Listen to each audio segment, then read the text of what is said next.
To get underway as we pick up commentary now from Jock Brown and Ian St John. Thank you very much indeed, Arthur. Yes, the teams are out there on the field to a very substantial welcome from the big crowd. 74,600 tickets sold for the match, and Ally McCoy is certainly a player who relishes the big match atmosphere. He's out there waiting for the formalities, which I think Ian St John, the players, don't really relish. Well, everybody wants to get on with the game, that's for sure. And there's a strong wind blowing down Hampden Park, left to right as we look at it from the men's stand. It's a very brisk wind. So, I mean, I think the captains, when they make the toss, will have to think about that one, John. It's also very cold, so the players, I'm sure, will be very keen to get on with things. The dignitaries coming along the line, Ian Gillitley, the president of the Scottish Football League, leads. And he is followed then by Mr. John McKenzie, the chairman and managing director of Alloa Brewery Company. And there's also David Holmes, Dick Donald from Rangers in Aberdeen. There's David Holmes shaking hands with his captain for the day. I think it's significant, John, that Graham Souness is not out there. Well, Graham Souness is in the director's box. It's Walter Smith who led out the Rangers squad. Here's Jim Farry, the secretary of the Scottish Football League, who's also in his customary position for these circumstances.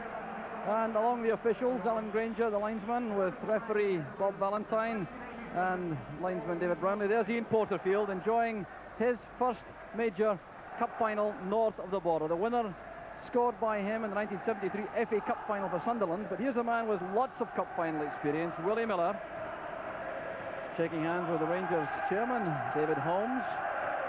So some very experienced players lined up behind Willie Miller. They certainly will not be in any way overawed by the occasion. Jim Leighton, one of the trio at the back who means so much to Aberdeen, along with Alec McLeish, and young Joe Miller, just 19 years old, beside Jim Leighton.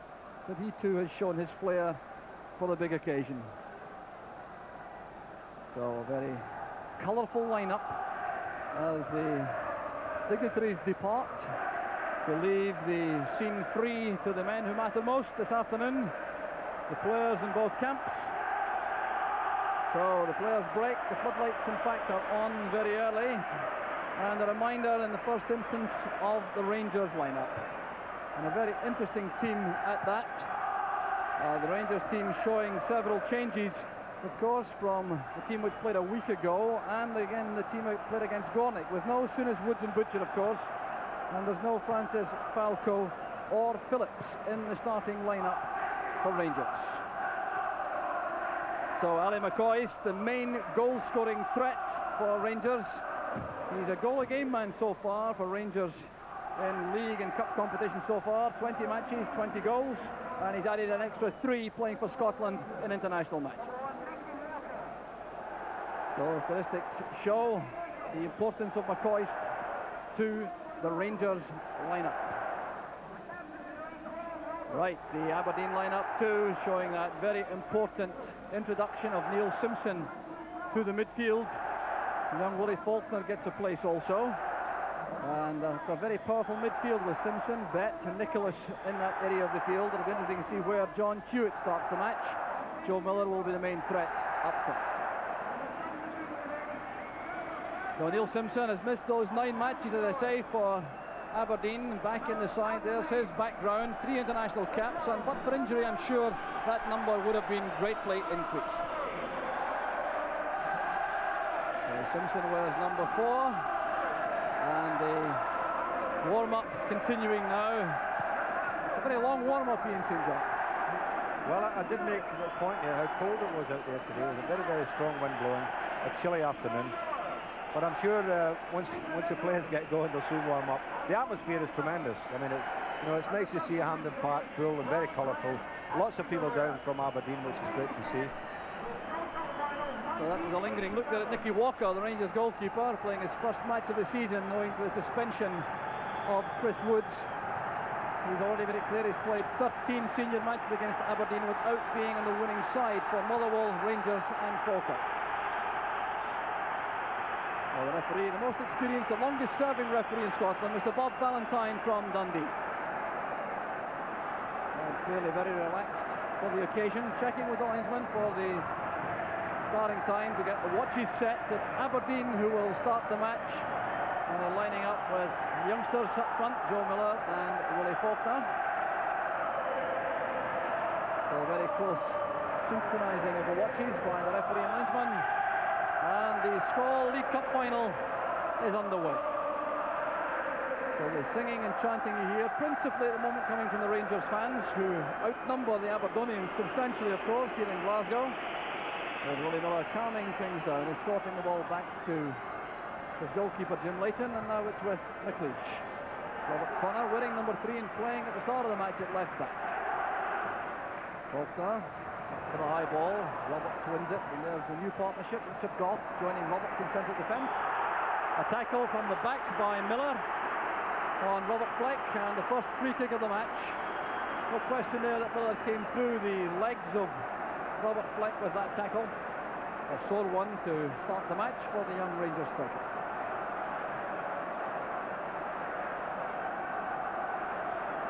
So Graham Roberts with the free kick. It's won by Simpson. This is Ferguson. Now McCoist. It's a neat turn. And a good effort from McCoist. Fleck was waved offside. But whether he was interfering or not is a matter of some debate. But this is fine play from Ali McCoist. Look at his confidence, turning on the ball, trying to flight the shot towards the top corner, and Leighton was happy to see that over. He's very much on form, Ali McCoist, full of confidence, you know, full of tricks, full of running. I think he's going to be a key man. The Aberdonians will have to keep him quiet today. There's McKimmie playing it forward. Jimmy Nicholl. Header by McLeish, and a late challenge by Fleck, picked up by referee Valentine. Just a little bit reckless, bundling into the Aberdeen centre-half after the header had gone. And McLeish looks unperturbed as he waits to take the free kick. But a clear indication, Ian, that referee Valentine is going to stamp on anything at the start of the match. Well, always in the first couple of minutes, you know, the defenders especially, you know, like to influence the game a little bit, let the forwards know they're there. Roberts playing it forward only as far as Willie Miller. There's Connor. Faulkner is offside. Flag is up on the far side instantly, and referee Valentine, who is renowned for being right up with play, gives the free kick. Well, first touch for Nicky Walker.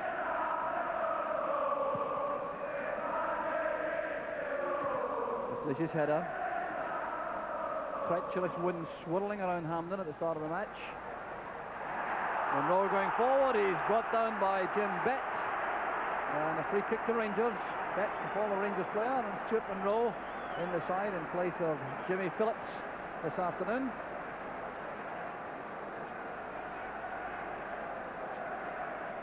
Richard Goff has joined the attack for Rangers.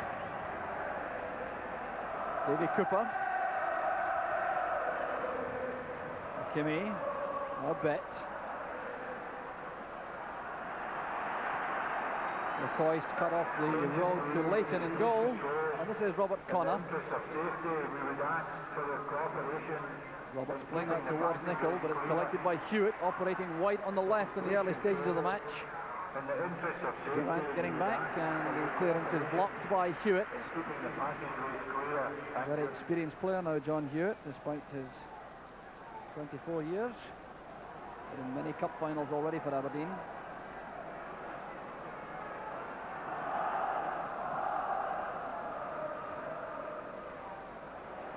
Nicholl trying the overhead clearance, but he played the ball out as he set up the overhead kick. So a throw to Aberdeen.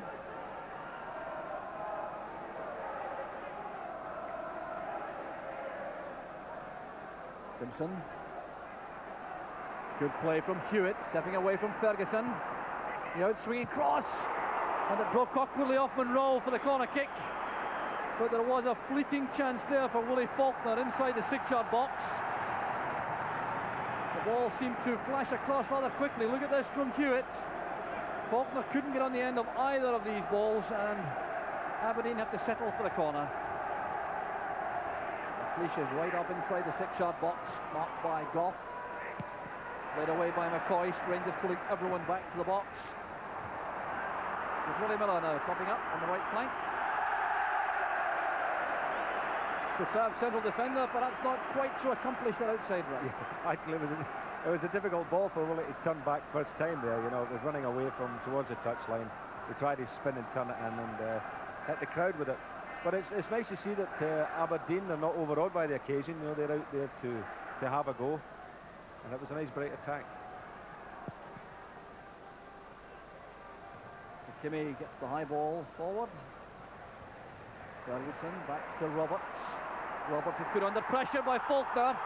Now that appeared to be a trip by Roberts, and the free kick has been given. Here to hold him back with the left arm and catch him as he tried to sprint away. It was a careless pass back that by Roberts. And Rangers exposed to yet another Aberdeen attack in the early stages of the match. Nicky Walker lining up the wall. With 5 in all lining up, wearing blue in front of the Aberdeen free kick with Nicholas and Hewitt and Bett. Miller and Simpson in front of the wall as Walker tries to organise things in front.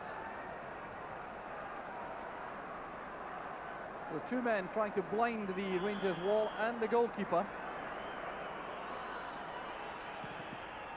Deflected from Bett. There's Simpson! And a splendid save there by Nicky Walker. That will do his confidence lots of good. Well, the Rangers defence caught out as the free kick broke off the wall. It was deflected wide, it came back inside. There was Simpson forcing his way forward, and it's well blocked by Walker and turned away in the end by McGregor.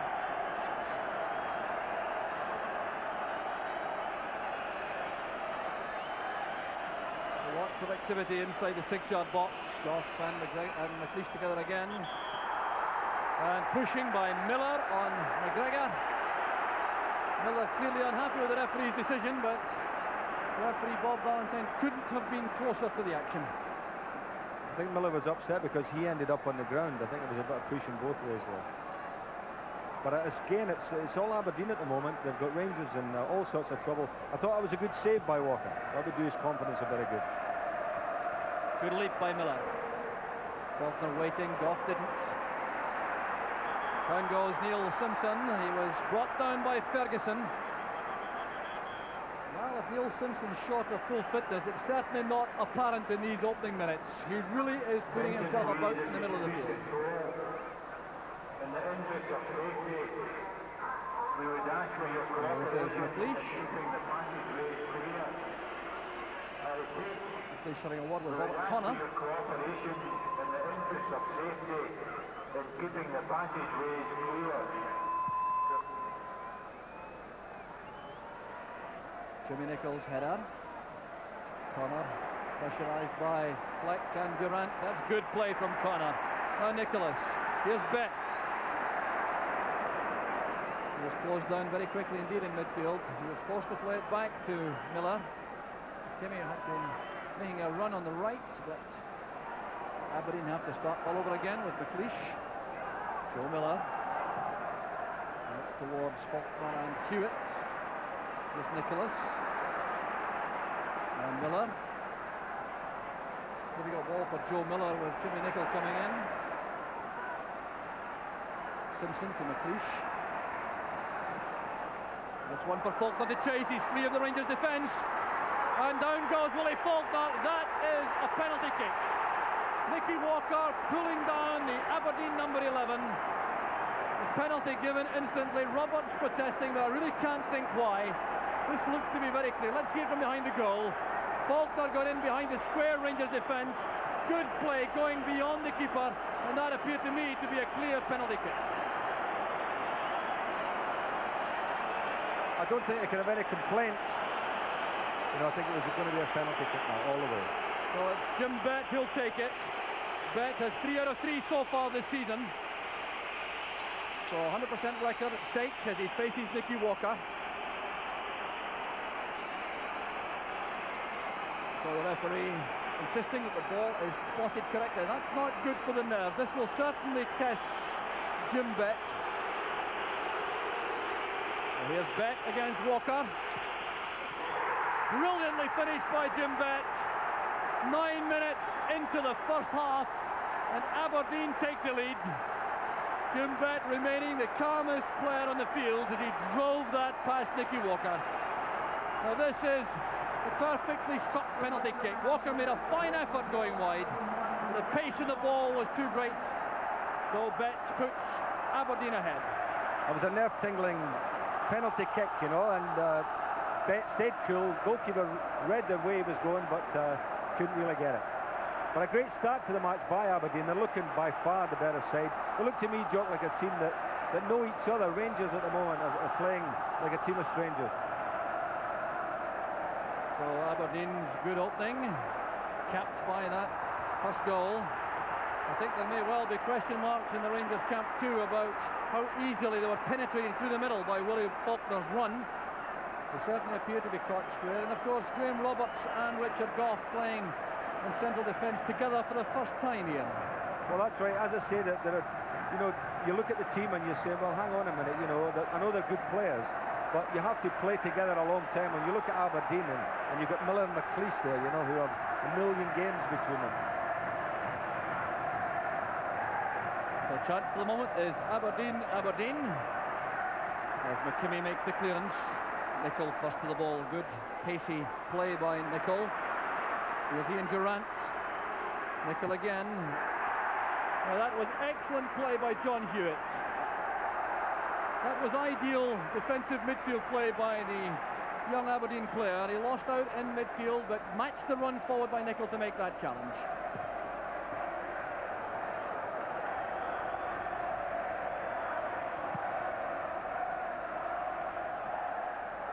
Good header by Roberts.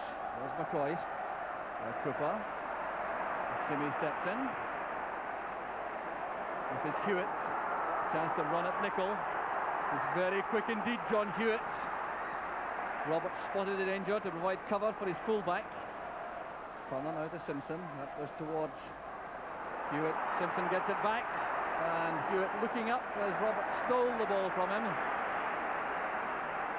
Well, Roberts clearly has a vital role to lead this Rangers effort in the final. Well, he's been the most consistent player for Rangers this year. I've watched quite a few of the Rangers matches, but Graham Souness himself has said that Roberts has been the outstanding performer. Ferguson running straight into Betts. Flag is up against Joe Miller. And the free kick is taken instantly by Roberts to Monroe. The return pass came from Cooper. So the ball goes through harmlessly as Fleck couldn't reach it. It's through with Jim Leighton. Well, Aberdeen are notoriously difficult to peg back once they go in front. I think the statistics say that there's only once in the last 8 finals that the team that scored first lost yet. Am I right in saying that? Well, I think that's right, Ian, and that certainly is an impressive statistic to hearten Aberdeen fans. So Davy Cooper with the throw for Rangers. Here's Ferguson. Towards McCoist in the middle. He goes up with Miller. It breaks for Durrant. Well, there's the menace of Ian Durrant again. Racing into the box from his midfield position to get on the end of a loose ball. And this could so easily have been the equaliser. Ferguson doing well, flighting it in. Miller going up with McCoist. It breaks loose. And there was Durrant leaning back as he shot. You look at them, Jock, as little half chances, you know. It was never, because he was under pressure. As the ball bounced him, he was under pressure by a defender. It was a little half chance. Up goes Roberts.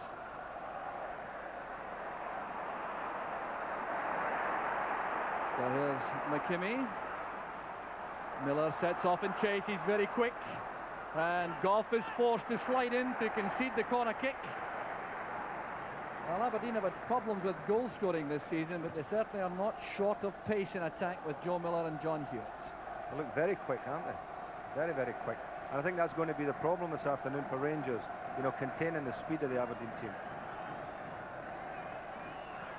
So McLeish goes forward in leisurely fashion now. Aberdeen have the initiative at the moment. Willie Miller is also in the box.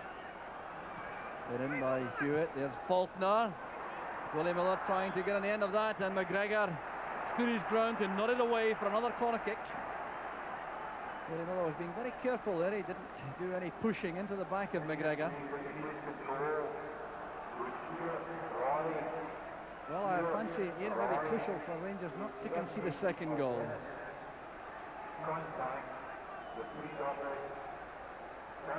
Richard Gough is picking up McLeish in the 6-yard box, but McLeish has managed to get away the last couple of corners from him. So Jim Bett with the corner kick. There's McLeish. It's off the line by Ferguson. And both Gough and Walker lost that cross, lost the corner kick. And what a let-off that was for Rangers. There's Gough going in, Simpson trying to get the ball across the face of the goal. Breaks awkwardly off Simpson. Well, this is quite remarkable. An orthodox corner kick that set up all the trouble as Jim Bett played it across, was missed by everyone in blue, and there was a chance for McLeish. I don't think he could quite believe it. Cleared by Ferguson. Well, as I say, that he's getting away from his marker in there, McLeish, and really should have done better. This is Connor. Now Joe Miller. Confident play by Connor. He's very comfortable on that left foot. And McKimmie goes down as the pass goes across. The Rangers have the throw. There's no question at all. It's the Aberdeen midfield which has taken a stranglehold on the match early on. Bett and Simpson in particular. Here's Graham Roberts. Good pass wide for Nicol. Here's Ferguson. Nicol wants to return. Stepping away from Connor. Now Durant. Ferguson again. McCoist. Tackled hard by Nicholas. The ball appeared to strike the hand of Ali McCoist, yes. The free kick's been given by referee Valentine. McCoist, I think, protesting that it wasn't intentional. You certainly can't fault the referee's positioning, Ian. Oh, he's up with play. He was up. I think it was one of those where the ball just jumped up and hit him in the hand. And anyway, Aberdeen had won the ball. I think he might just have let the game flow then.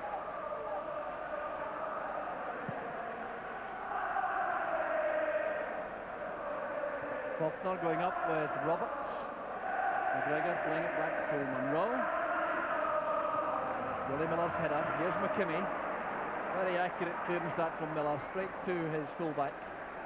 Here's Joe Miller, trying to make room for himself. Here's McKimmie. That's for Faulkner. Now Joe Miller. That appeared to be handball too by Miller, yes. Free kick to Rangers. It struck the hand of Joe Miller. That helped him control it.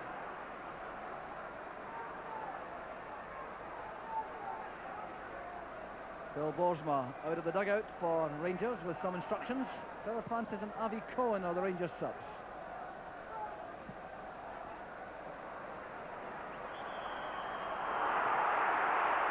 So a protest from the Rangers camp again as the free kick is given by Bob Valentine to Aberdeen. They appear to penalise Robert Fleck. So a short one preferred again by Aberdeen. Connor pitching that in, and an offside flag was up on the far side. The culprit was Joe Miller.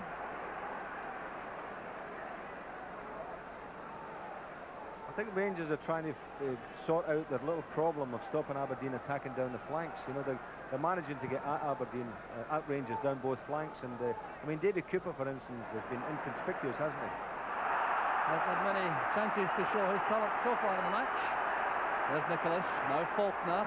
Miller was onside despite the appeal from Stuart Monroe. Good play by Durant.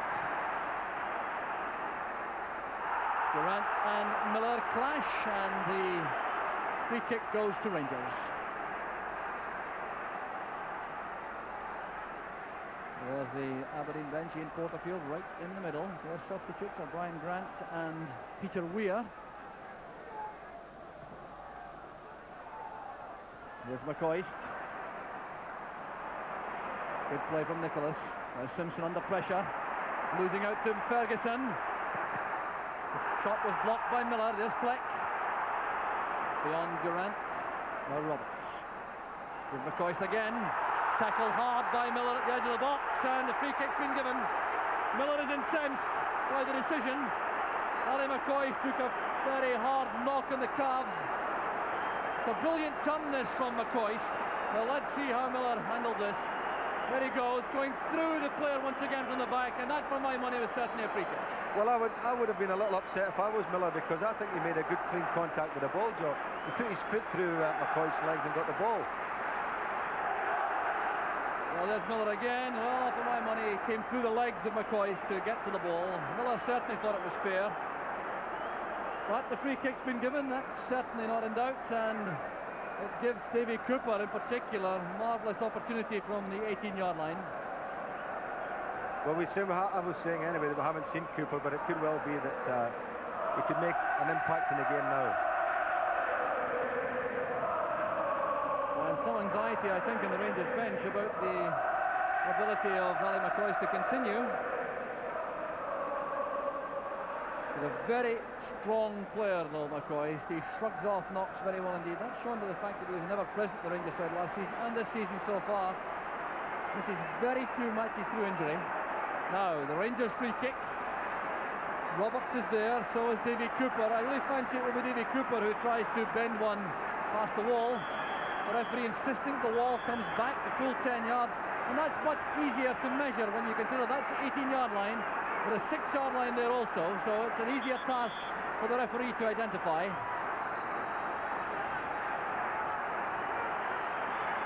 Roberts is dictating things. That's brilliantly struck by Davy Cooper. 21 minutes gone, Rangers have equalised. And a stunning free kick from Davy Cooper. Well, they don't come any better than this. Thundering the ball past the wall. Leighton had no chances, that thundered into the roof of the net. Well, I think I called it right, John, didn't I? That's about his first kick of the match. Well, what a kick it was. Normally you'd expect him to bend it, but he blasted that one. Tremendous power, and really Jim Leighton hadn't a chance for it. Seeing that again, there's a query about the wall, which seemed to break slightly as the shot came in, although you can hardly blame people from wanting to avoid that shot hit with tremendous power. So that may well change the complexity of the match. Aberdeen have certainly ruled from the start, but with that lift, with equaliser, Rangers may well be restored to some level of equality on the field also. There's the Rangers fans enjoying that precious moment provided by Davy Cooper.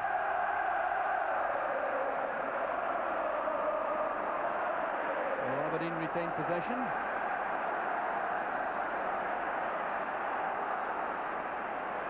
There's McKimmie.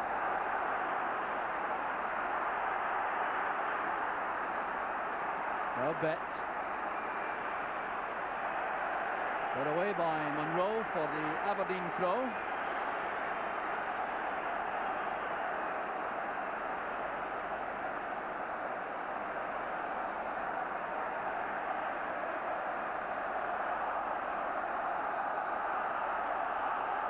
Bet with the throw. Here's Willie Faulkner. That's a good turn. Using Bet again, but look how little room there is for anyone out there. Aberdeen have a throw again.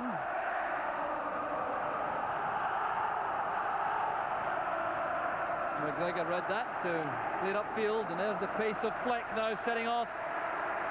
He's got too much pace for McLeish. Here's Ferguson getting the ball ahead of Simpson, and a fine tackle in the end by Simpson, and good goalkeeping by Leighton, preventing a corner kick. Tremendous pace shown by Robert Fleck there. Really raced away there and caught Alec McLeish. There's Walter Smith now on his feet with some instructions.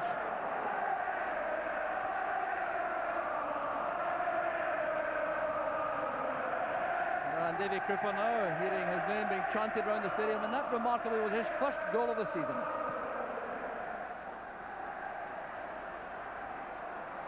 That's a good leap by Roberts. There's Fleck.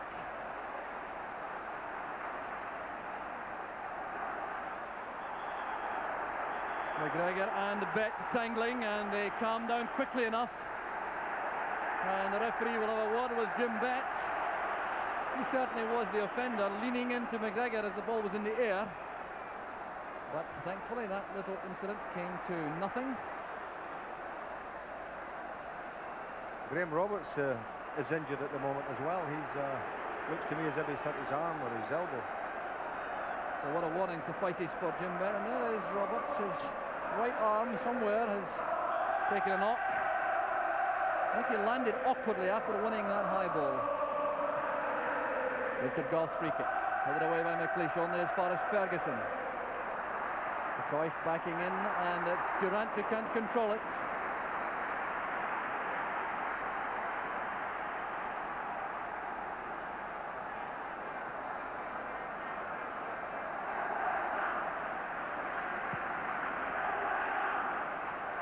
Here's Cooper. McLeish goes across before McCoist can reach the ball. McLeish and McCoist together. There's Fleck. And it was Connor at full stretch to cut that off. Doing well, covering his central defence. Fleck's pace is beginning to pay off for Rangers.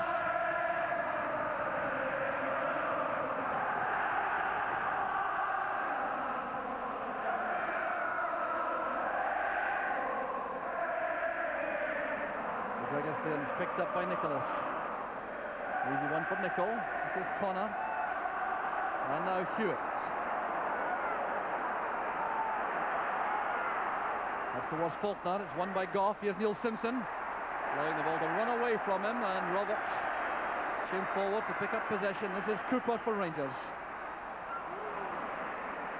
And McLeish intercepts. Joe Miller running into trouble. It's won by Cooper. This is Ferguson. Now Fleck. Ferguson, that's straight to Nicholas. Now Simpson. And Hewitt. Away from Ferguson. Good play in the flank again from John Hewitt. Looking for support in the middle and wins the corner kick in the end off Jimmy Nicol. Oh, a lot of pace on the field.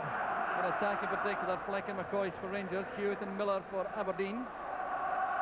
But John Hewitt will take an outswinger this time. McLeish waiting at the edge of the box. There's Willie Miller, he couldn't reach it.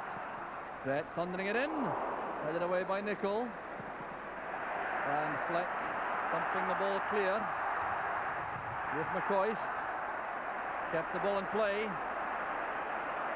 Supported by McGregor. McCoist again, turned away by Jim Bett.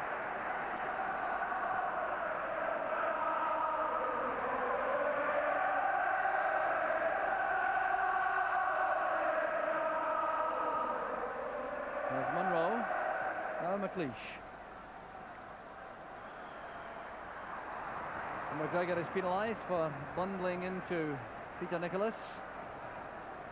Aberdeen a free kick. There's no question though, Ian, that goal has certainly helped the Rangers cause. Well, it's certainly livened the game up as far as Rangers are concerned, because all of a sudden are now right bang in the game and playing with a lot more confidence. Well won by Goff. Connor playing that into space, looking for Joe Miller. Munro is there first. McKimmie was very quick and Cooper did well to recover. Giving it away though to Bett. Here's Joe Miller. Nicholas. It's towards Hewitt. Slice clearance by Jimmy Nicol, but Goff was there for Rangers. McLeish coming in fiercely to win the ball.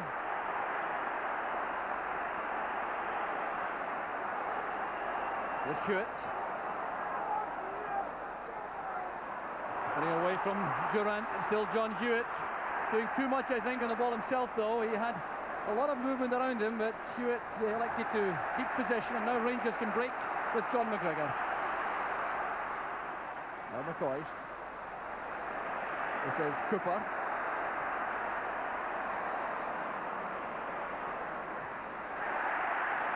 Connor a little bit slow on the ball, allowing Nicol to make the challenge. Peter Nicholas with some instructions to Neil Simpson.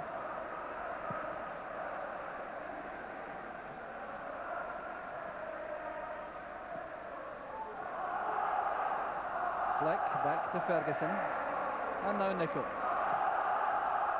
Fleck again has Connor stretches in. Good tidying play in midfield by Nicholas. There's Willie Miller.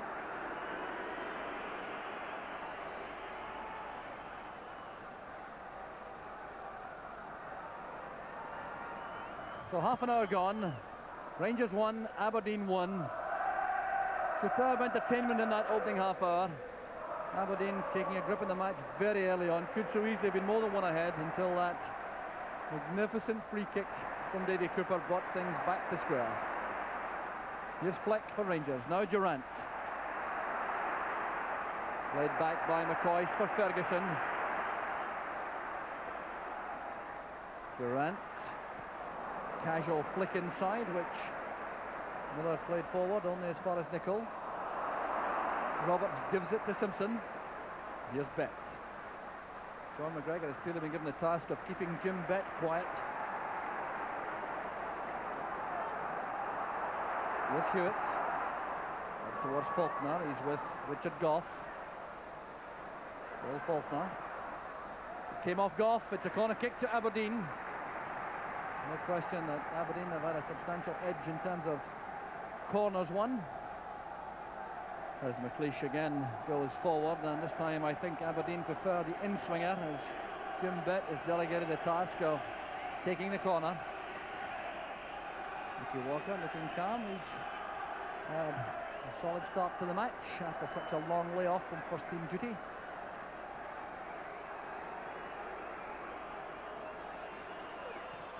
Near post ball, which is swept away by Munro.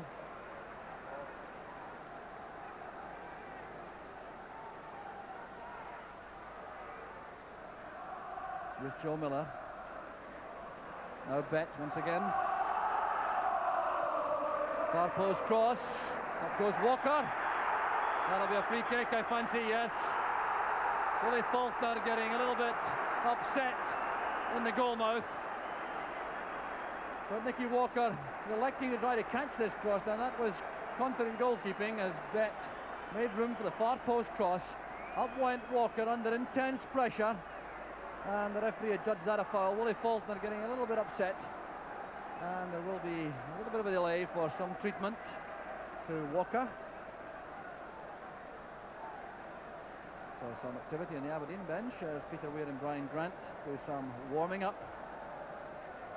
Peter Weir could certainly make a substantial impact on the match later on if Aberdeen required him. Well, it's a good card to play, isn't it? Ian Porterfield's, you know, got that one, and it said to me before the game that if things weren't going too well, obviously, you know, Peter Weir would come on because he felt he played well in midweek. Now Nicky Walker has treatment to his left heel or left ankle. And there's his background. So short in first team appearances, obviously. His first appearance today, that's the number 1 you see. He certainly has done well so far.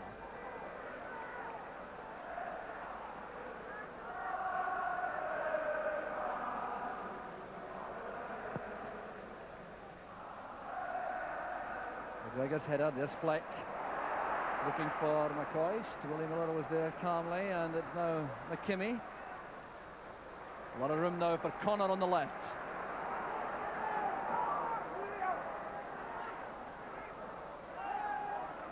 Here's Neil Simpson. Driving at the Rangers box. Well tackled by Ferguson. Clearance by Nicol, reaches Nicholas. Now it's with Hewitt. Good tackle by Jimmy Nicol. There's Richard Gough for the header. And Durant sees the chance to break for Rangers. It was well read by McLeish. Anticipated that pass from Durant. McKimmie. Nicholas. Simpson, good play from Aberdeen in midfield. Hewitt now going at Jimmy Nicol. And good timing again by Nicol. Very strong on the right side, and that's where Hewitt wants to go because he's a left-sided player. 3 tackles Jimmy Nicol got in there, Jock, which is very, very important. You know, Hewitt, quite rightly, having a go at him, trying to get past him, but it was 3 very good tackles by Nicol.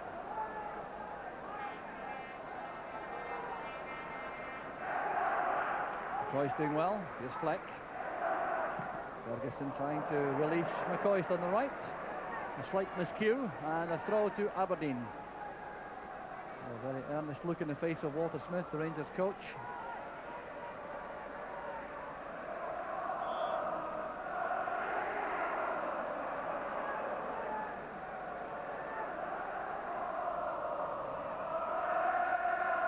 So 10 minutes of the first half left. Rangers 1, Aberdeen 1. And a splendid match in progress. Here's Robert Connor. Faulkner. Brought down by Roberts. Well, I think you can take it, he doesn't agree. I think perhaps the Rangers bench shares his view, but a free kick it is, and Anthony Valentine's made it clear he's not at all happy with any tackles from the back. Leash goes forward again. John Hewitt with his left foot will take this free kick. Good out swinger, no one at the far post, and it's McCoist back in defence for Rangers. That was played away by Bett, who's arguing with the linesman that it should have been an Aberdeen throw. Now having a word with referee Valentine. I mean, I would say that from here, Jim Bett has got a good case there. It certainly looks as if McCoist got his foot at first.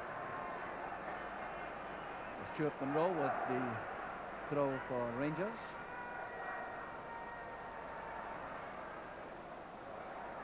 McGregor to Durant. This is McCoist. In the middle is Fleck. Here's Davy Cooper coming from a deep position. Durant to Fleck. Good tackle by Connor, a very important one because Ferguson was free on the right for Rangers. And now Aberdeen trying to make Rangers suffer with a quick break. Hewitt has been held up well by Nicol, but he's away from him this time. Here's Faulkner. Now Connor. And the first time ball inside was blocked by Nicol. Well, Nicol's fought very hard in defence for Rangers. Done well again, Jimmy Nicol, but I'm very impressed the way that the Aberdeen team are throwing the fullbacks forward. You know, on both sides, they're getting a lot of space when the lads come forward from the back. Peter Nicholas with the throw. It's Connor up with the attack again. Good cross from Nicholas. Goff is there. Now Hewitt waits for McKimmie this time, the right fullback for Aberdeen this time. There's Bett. Off the face of John McGregor. Now Simpson switching it to the left for Nicholas. Here's Simpson. Well, he had space for the shot all right, but appeared to be in too big a hurry. And you'll see when the ball reaches him this time. Comes from Nicholas. Now, Simpson really had a little bit of time here, but he snatched at the shot. He actually didn't give himself enough room when he controlled the ball, Jock. Had he knocked it just a half a yard ahead of him, he'd have got a better stride passing into the ball. But again, you see that it was the fullbacks, both fullbacks involved in the build-up again for Aberdeen. Yes, they're leaving one back to cover McLeish and Miller, who are with the Rangers front two, Fleck and McCoist.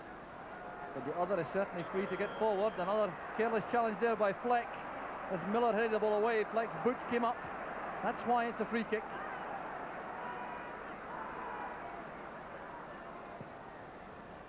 McLeish's free kick. Up goes Willie Faulkner. Not quite what he intended, I think.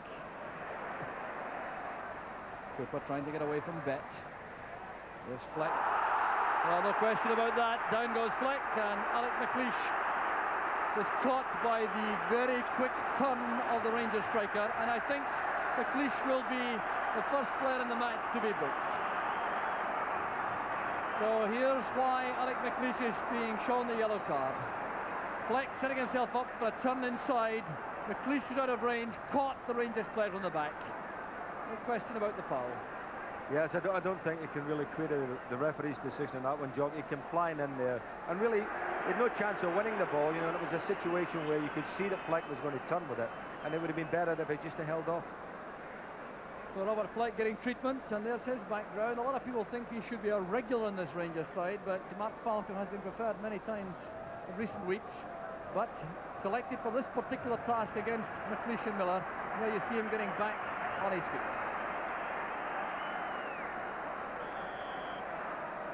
Davy Cooper's free kick. It was Neil Simpson, and now Hewitt.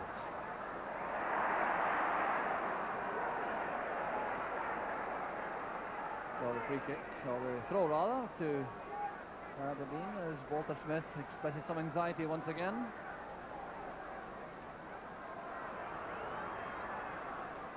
Jamie Nicholls' header, here's Fleck. Durant's header to McCoist. There's Durant, a great chance for Rangers, and that was magnificent. Walter Smith relishes the moment, and well he might. That was a superb goal from Ian Durant. Leighton was left badly exposed, and there was the strength of Durant. The layoff came initially from Fleck. The header followed by Durant. He then supported McCoist, took that neat flick, sprinted through the gap, and left Leighton with no chance at all. Durant's fourth goal of the season. You will see it came from Jimmy Nicholls' header initially. This certainly must be a candidate for my money for the goal of the season. That was a superb move. It was lovely to see McCoist laying the ball off. Normally he would try and turn himself, but this boy Durant is what an exciting young player he is. So 2-1 to Rangers. Ian Durant gets the second goal. And if Aberdeen are looking for people to blame, I think they may have to concede it. It was just marvellous play from Rangers. Here's Jim Bett. Up goes Simpson. It breaks for Volner. He couldn't control it. There's McKimmie. And a half chance on the edge of the box. He couldn't keep the shot down. Actually, Faulkner had the chance there, Jock, as the ball came over. You see, I think it just caught him on the shins there and just ran away from him. You know, had he been able to even just side foot it, it was a chance. And then McKimmie blasting that one from the edge of the box. But I mean, it's a tall order now for Aberdeen to fight their way back into the game. But they've played enough good football, they've created enough chances. You know, I think they can get back into it. So it's the Rangers end, which is jubilant for the moment after a sticky start to the match. Kimmie's header. There's Richard Goff. Beck now to Miller. Kendall's pass back. Stuart Monroe has an eye gash there. You see some blood coming from his right eye. There was some question of him going off for treatment, but I think he'll wait until the interval. There's Nicholas with the header. Laid off by Fleck. There's McCoist. Okay, too quick with the shot. He had more space than he realised, I think.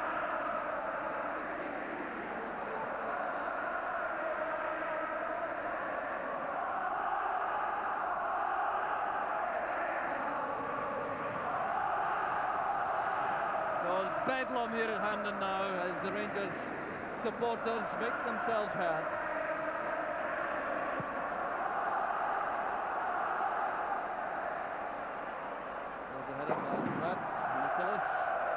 Joe Miller. Long way back from Durant.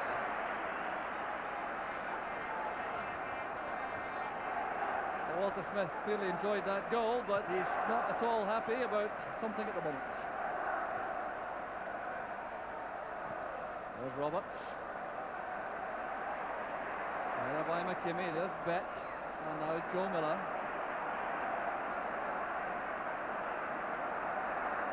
Oh, it's good play from Miller. Asking too much though of Wally Faulkner with the forward pass. Well, it's remarkable really, Ian, with Aberdeen in such control in the opening quarter of an hour or so, now being a goal behind. Well, the one thing you can say about this Rangers team, and they certainly battle. I mean, we saw that last week. I don't mean in the physical sense. You know, they do play when they get behind, and they've done that again today. They've shown a lot of resilience, a lot of character. And we're going into half-time, when I thought Aberdeen possibly had been a better side in the first 45, but well done Rangers for fighting back. The long ball from Walker is won by McLeish. A push by Joe Miller on McGregor, a free kick to Rangers.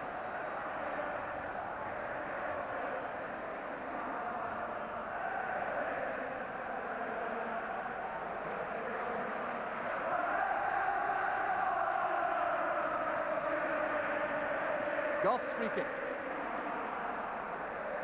Missed by Fleck and McKimmie. Goal kick to Aberdeen. And it looks as though Rangers will be happy now to go at half-time. The goal in front. The instructions from Walter Smith again.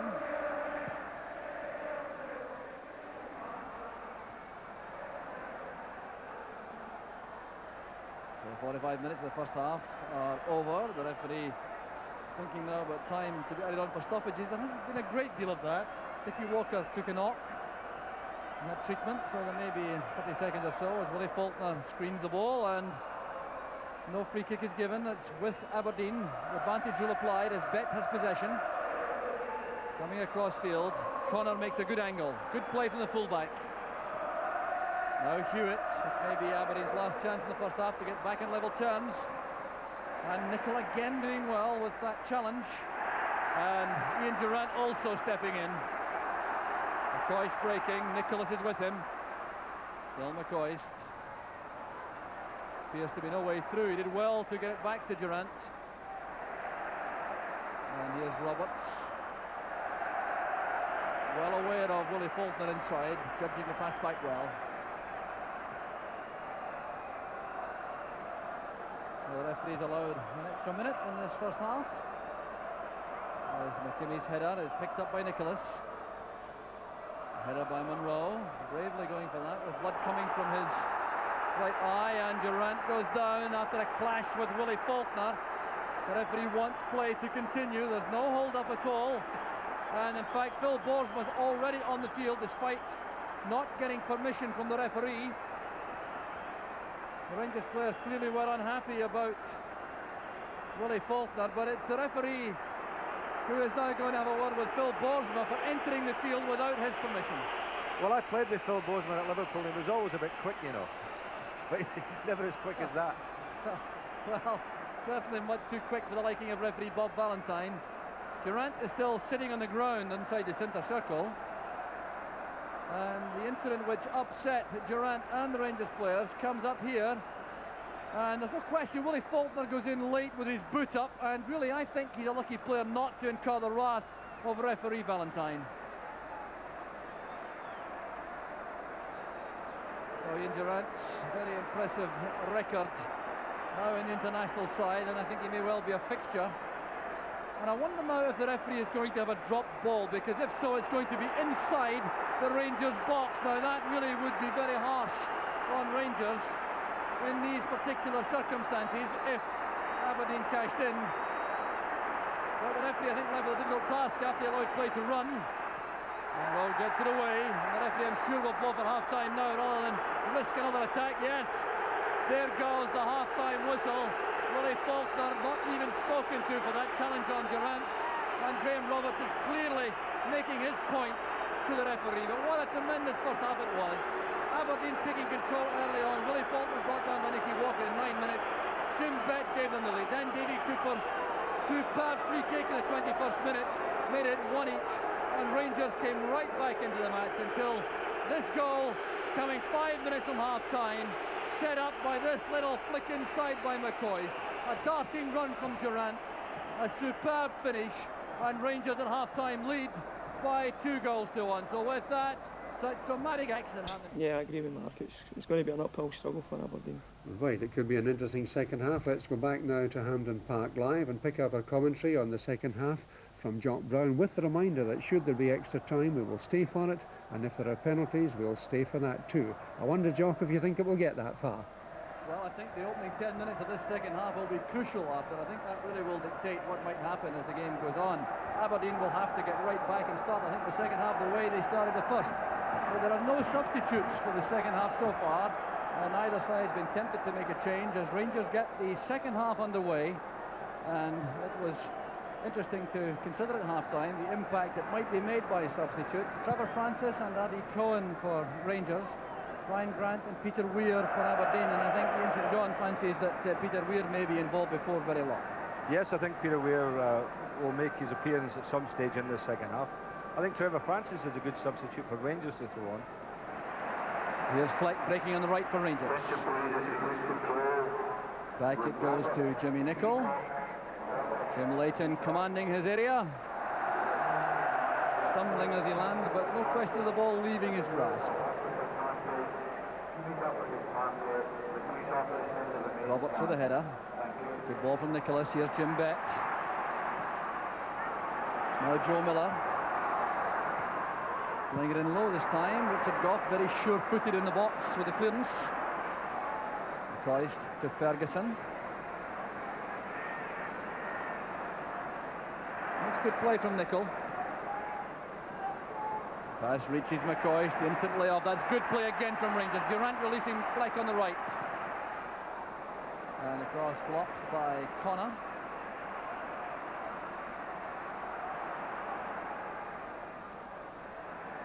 Now Derek Ferguson. Willie Miller quickly to the ball. Here's Hewitt. Well, he's very quick indeed, but Roberts read that well. That appeared to be a foul by Hewitt on Roberts, yes. Free kick is given, a handshake between Roberts and Hewitt. Graham Roberts appeared to be a little bit irate on the half-time whistle about the challenge by Faulkner and Durant, but I think he's settled down now.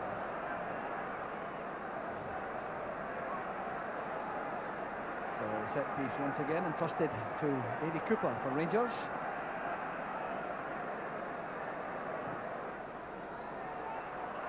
And a good understanding in the Aberdeen defence, making sure the ball goes through harmlessly to Leighton.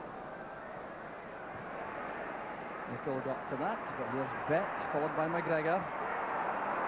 Monroe has plenty of time ahead of Joe Miller. Here's Stuart Monroe taking the throw out.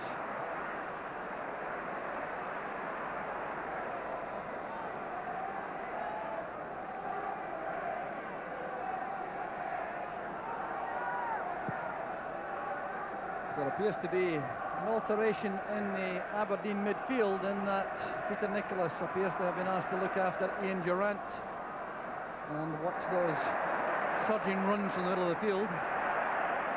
But for the moment it's Jimmy Nicholl. There's McCoist. And if that's the case, Nicholas has lost Durant this time. Good clearance by McKimmie. Here's Jimmy Nicholl. Looping the ball across once again, and a good leap once more from the Aberdeen fullback Stuart McKimmie. Good lucky that pass from Simpson reaching Bett. Here's Nicholas. Good running from Stuart McKimmie after working so hard in defence, now supporting the attack.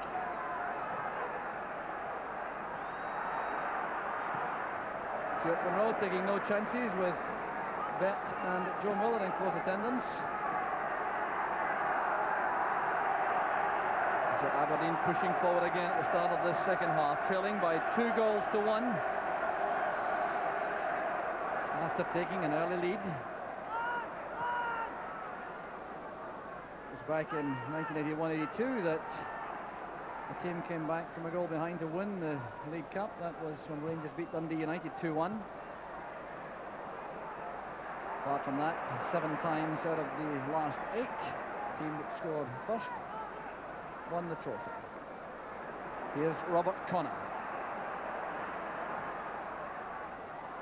Well, he missed out Faulkner with that pass. But Ian, you've been impressed by Robert Connor, I think, so far in the match. Yes, I have, actually. You know, I think he's a very good player. As you know, Aberdeen look to me, they have a lot of good young players. Quite impressed with Faulkner up the front and Joe Miller as well. A lot hanging on Peter Nicholas for Aberdeen. And an offside flag is up against Robert Fleck. Fleck appears a little bit unhappy, and from this angle that's looked to be a very close decision indeed.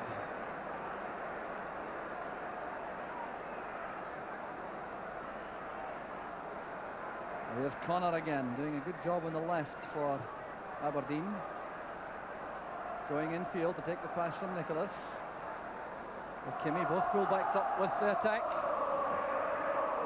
McKimmie trying to get through the gap and running into Stuart Monroe. The free kick has been given. I rather thought that McKimmie played for that. I think there was a gap there that he couldn't really get through, Jock, but the referee looked kindly on it. Nicky Walker looks very calm indeed in goal for Rangers. Once a 2-man wall lined up.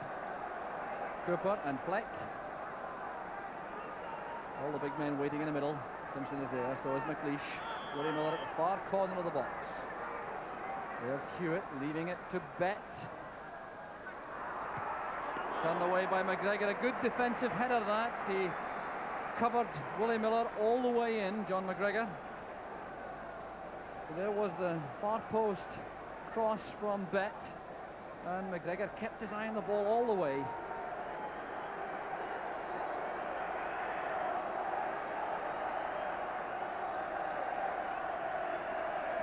Crowded goal line. Bet plays it in towards the near post. Monroe was there with Alec McLeish. It's another corner kick to Aberdeen. You see Stuart Monroe's got that right eye protected now by some sticking plaster.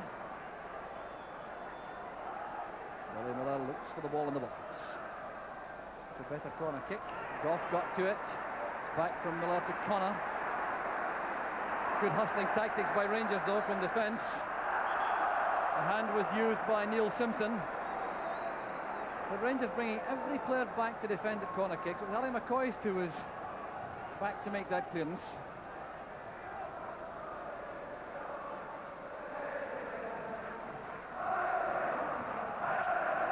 Graham Souness in the director's box, looking on calmly as Rangers hold on to their 2-1 lead.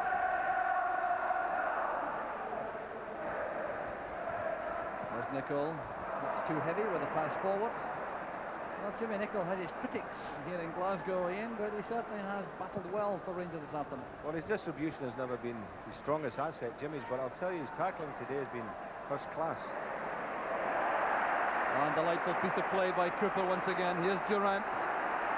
Fleck and McCoy stood up front. There's Fleck back to Durant. He really is outstanding coming from the middle of the field.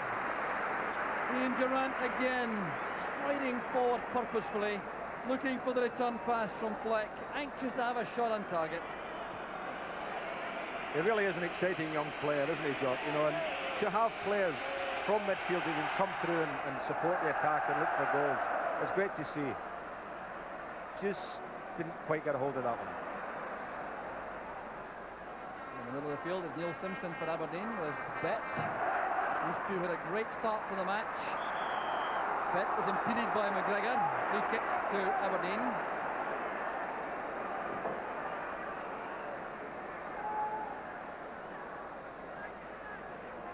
Well, Jim Bet is very anxious to get on with it.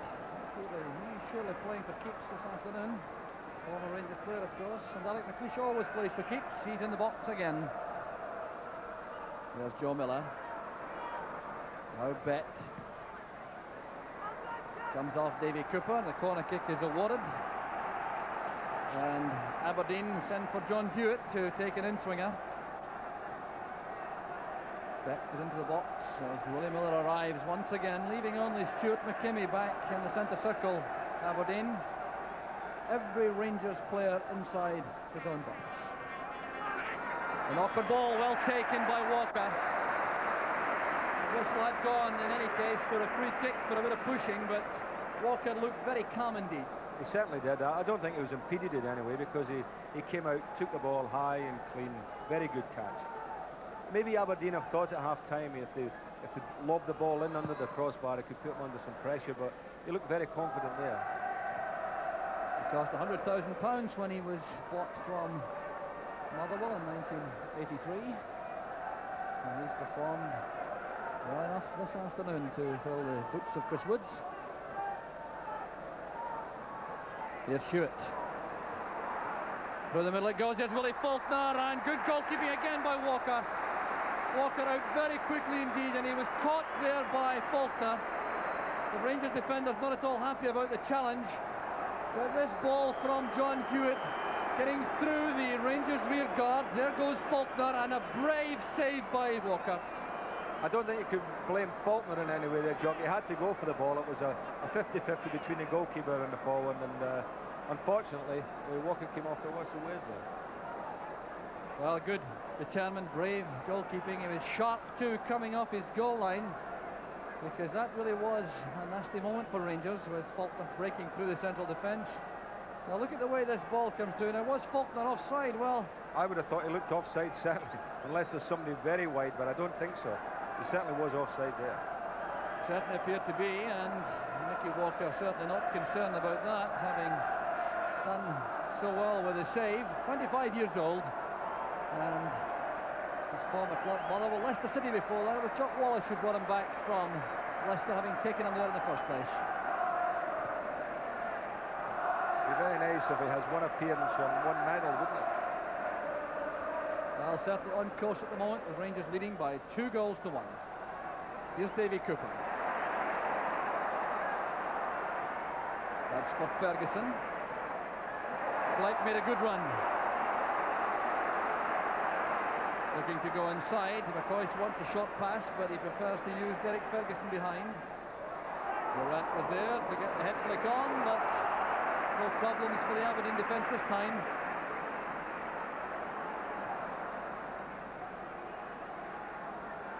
Peter Nicholas. Joe Miller. This is Jim Bett. On the far side is Connor.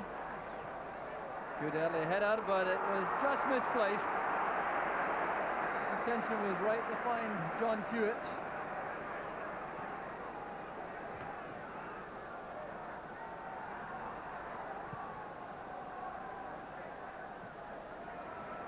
Well taken down by Durant. He was caught by Hewitt. So that little trip results in a free kick to Rangers.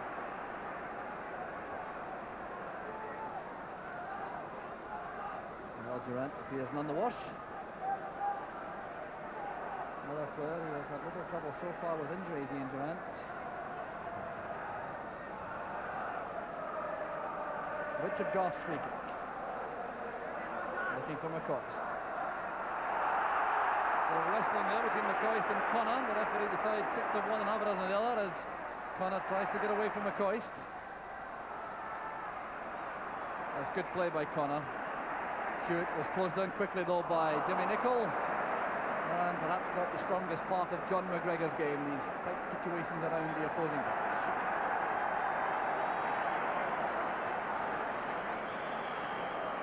So now the anticipated substitution is made by Ian Porterfield for Aberdeen. It's Peter Weir who is coming on, and the player going off is Neil Simpson, who clearly has given his all in the match so far, but not quite up to match fitness. So Peter Weir goes on, and there will be some reorganisation. He'll go to the left side of midfield. There's the background of Peter Weir. What that doesn't tell you is that his transfer fee was £330,000 in 1981. Kimmy's long ball catches Hewitt offside. Now it looks as though Aberdeen have adjusted by playing Weir on the left, Joe Miller on the right, with Hewitt joining Willie Faulkner through the middle. It's now going to be very interesting to see if Weir can take Jimmy Nicholl on. I mean, on Wednesday night in the European game, he looked very lively, Peter Weir, so if we can see his flashes of that form, it could be a problem for Rangers. Came off the head of Fleck. Jimmy Nicholl. McCoy with the layoff. It's collected by Ferguson. Weir having to defend in his first bit of involvement in the match. Jimmy Nicholl. Goes McGregor, well challenged by McKimmie. Here's Peter Weir. And a clumsy late challenge there from Ferguson. The players tangle, but there's no malice, and they get on with the game as Aberdeen are stopped in their tracks by Cooper. Well, that caught Derek Ferguson coming back into his midfield role, but Cooper gets some warm applause from the Rangers fans. I think they were delighted to see that Davy wanted to get involved there, you know, fight for the ball, win a tackle. It's not often you see him do that. You know, he's such a good player, but he's inclined to stay out of the game when there's a lot of physical involvement there. Playing a pronounced role on the left side of midfield for Rangers. There's the chance for Faulkner, and Roberts goes across. And here's Davy Cooper. 1 hour of the match gone. It's 2-1 to Rangers. McKimmie is penalised for the challenge on Cooper. And I must say, in this opening 15-minute period of the second half, Ian, Rangers do look to be in control. Yes, I must say that they don't look as if they're in awe of Aberdeen in any way this half. They've come out, they're hanging on to the 2-1 result, but they're doing it in a positive manner. The clearance from McKinney finds touch, and the throw will be taken by Stuart Monroe. He's looking towards the bench for some instruction. There appears to be some advice coming from that area again.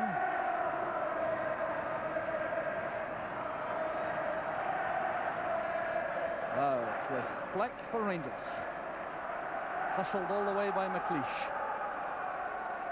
It's well won by McLeish. And the control from Beck was instant. And Cooper again battling back to good effect for Rangers, but losing out to Nicholas. Here's Joe Miller. That's a good early pass, and Durant came back to make the tackle on Bet. And the referee indicating to Jim Bett that he thought he died. Another player with a high cut, seeing Durant. Jim Bett feels a bit aggrieved he didn't get a foul as he was challenged by Durant. Good back killer that by Hewitt. Here's Joe Miller trying to outpace Monroe. Good cross. There's Jimmy Nicholl scrambling the ball away towards McGregor. That appeared to be handball. The referee allows play to continue as Peter Weir picks it up for Aberdeen. Well, that's great play from Weir and a marvellous effort in the end. Peter Weir showing the kind of talent he demonstrated so frequently in past years at Pittodrie. The early cross from Joe Miller, scrambled away by Nicholl. Then there appeared to be a handball by McGregor, but the advantage was allowed as Weir picked it up. And look at this for close control. Making his way into a shooting area, and that certainly wasn't far away. Well, that undoubtedly will give Aberdeen lots of encouragement. Foul by Cooper on Joe Miller. The referee will want to make sure that Aberdeen can take the free kick as quickly as they want. Cooper and Fleck closing down on the kicker, who is Jim Bett. This is Willie Miller.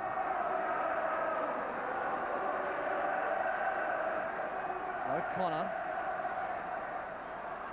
Well, that's good play again from the fullback. The cross in the end, certainly not up to the same standard, but he certainly looked very positive indeed. Just one international cap that night against Holland, away from home, when he played so well on the left side of the Scottish midfield. It's an encouraging feature of the game, Jock, that players from both sides are wanting to take defenders on. They're all being very positive today, and they're having a go and trying to get past them. And I mean, the football has been terrific. McLeish going up, the high ball. Cooper plays it into Durant, and now Nicholl. Header by Miller. Peter Nicholas lofts it into the middle of the field. Hewitt going up with Monroe, chested down by Cooper. There's Willie Miller again. Nicholas only gets it as far as McGregor. Davy Cooper takes over. Oh, it's good play again from Cooper. He's now on his left foot. Here's McCoist. And a fine effort from McCoist on the turn. But it was Cooper again calling the shots coming from the middle of the field. Easing himself away from that challenge from John Hewitt. Sidestepping Nicholas, threatening to shoot, then releasing McCoist on the right. McCoist, I think, trying to play it across the face of the goal, playing it into the side netting.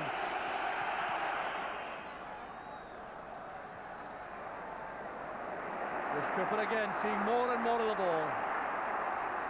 That was intended for Robert Fleck. Trevor Francis now on the track, warming up. And they see him before long. That certainly would be an attacking move from Rangers.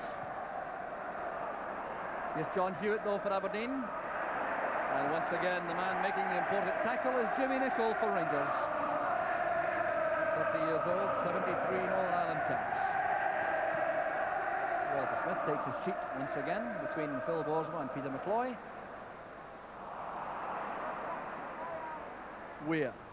That's towards Faulkner. Weir again. There's Hewitt ahead. Retaining possession well. He still has Weir on the outside. Now can Weir take on Nicholl? Capable of going either way, Peter Weir. That's a good cross. Up goes Joe Miller. Weir sends it back in, and it's John McGregor who head flicks it out. Good defensive header that from McGregor. There's McKimmie. Up goes Goff. Now Nicholas. And not a bad effort from Peter Nicholas on the drop. But good concerted attacking play this from Aberdeen. Peter Weir at the heart of it all. Flighting that across, and it was Joe Miller who couldn't direct it on target. Weir kept the ball in play. That was a great ball in, and a good piece of defending by McGregor. Certainly Peter Weir has made an impact, hasn't he, since he's come on. Looks very, very exciting today. Up goes Faulkner with Roberts. Clearance again by Nicol. McKimmie. Goff did well under pressure from Willie Faulkner. Now, Willie Faulkner certainly has been using his physique up front in these aerial challenges. Richard Goff looks very calm indeed.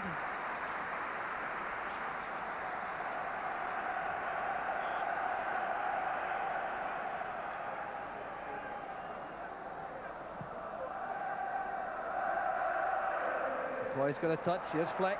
Back to McCoist. And a fine tackle by Willie Miller. McCoist going through again. Well, a little bit over-dramatic that, I think, from McCoist. Throwing himself on the ground, trying to deceive referee Valentine, but without success. Here's Peter Weir. Miller's pass is a good one. It's Connor who breaks on the left. Weir goes past him. There's Nicholas. Well, the pressure applied by Ian Durant forced that error from Peter Nicholas. Well, the noise now coming from the Rangers' end. Midway through the second half, and not too many signs at the moment that Aberdeen are likely to break down the Rangers' defence. But, mind you, that's the point where the Rangers got back in terms in the first half. There's Alec McLeish. McGregor collects in midfield. Wide on the right this time is Robert Fleck. Willie Miller's clearance. Lots of time for Nicol. Ferguson in space ahead of him. Nicol losing out to Faulkner now. Rangers are exposed. Here's Willie Faulkner. He has help inside. Richard Goff did well cutting off that angle, but Aberdeen still in possession with Peter Weir. Making for the byline and hoping for a corner kick. He thought there was a deflection. But Jimmy Nicol will be a very relieved defender after Willie Faulkner robbed him and had that chance to race in on the Rangers goal. Terrible mistake by Jimmy. I mean, had that one resulted in a goal, I'm sure, you know, he'd have been so disappointed because he's had such a good game. You know, he's been very, very steady today, but to make a mistake like that was a real clanger.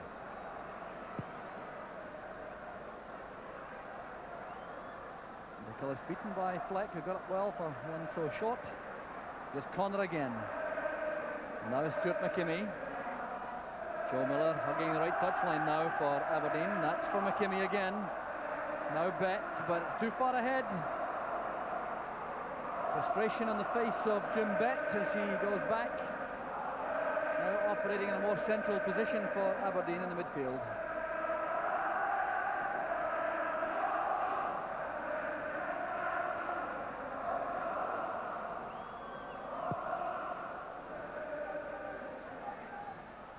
Headed on by Cooper. Cooper again. Good running once more by Durant. Connor is there in the middle for Aberdeen. Now Nicholas. Nicholas wins it again. Here's Joe Miller. McKimmie. Towards Faulkner. But he's head to the ball, but Monroe was quick enough in the recovery to send it back to Walker.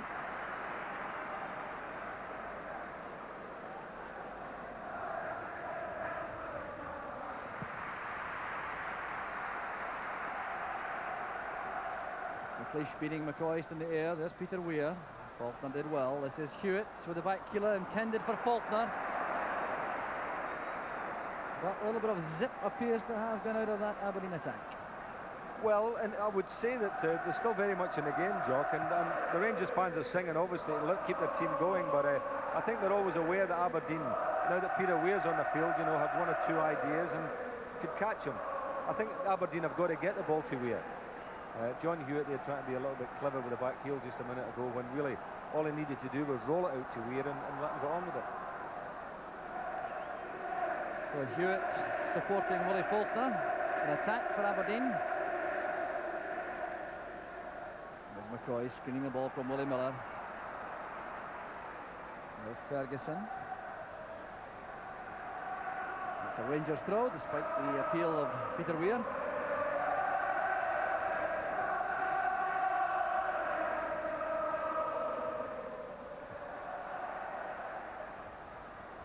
Once again, the ball goes to Rangers, and they'll be quite content to work the ball up the touchline. Rangers will have the lead by 2-1. Now Fleck. Leading it to Ferguson. It's back with Nicol. Now Durant, covered by Nicholas.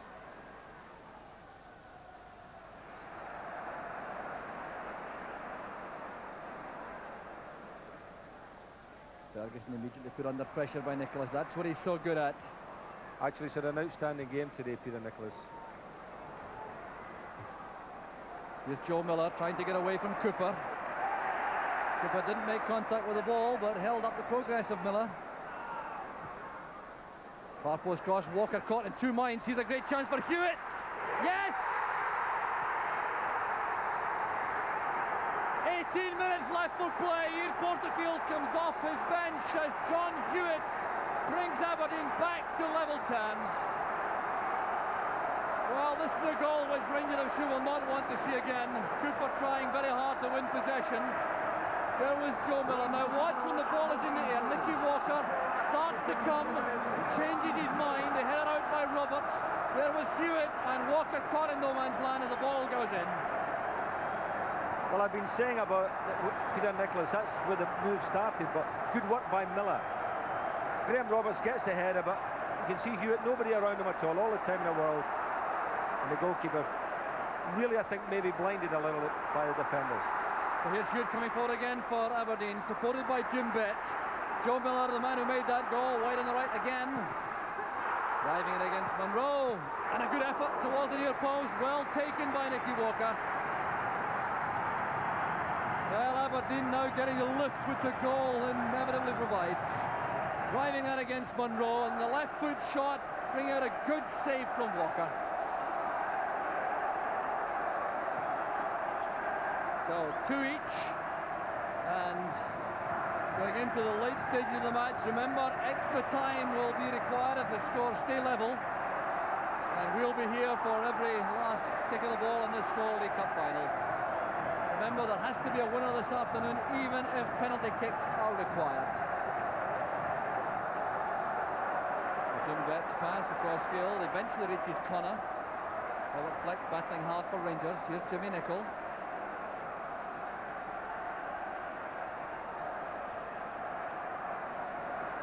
Nicol sending it back. Nicky Walker, in fairness to Walker, I think that his change of mind did not cause any real problem in defence on that occasion when the goal was scored. The chance for John Hewitt was too good for him to miss. There goes Durant again, running straight into Miller. That was a superb tackle by Willie Miller. Obviously has something to say to the referee, and I can't think why. Perhaps suggesting to him that was the same kind of tackle as the one which brought down McCoist and gave Cooper the opening goal for Rangers from the free kick.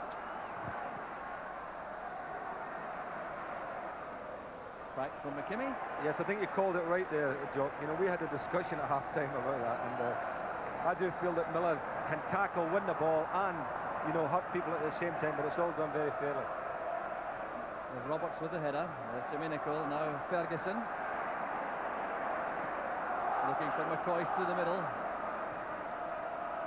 Fish's header is collected by Bett.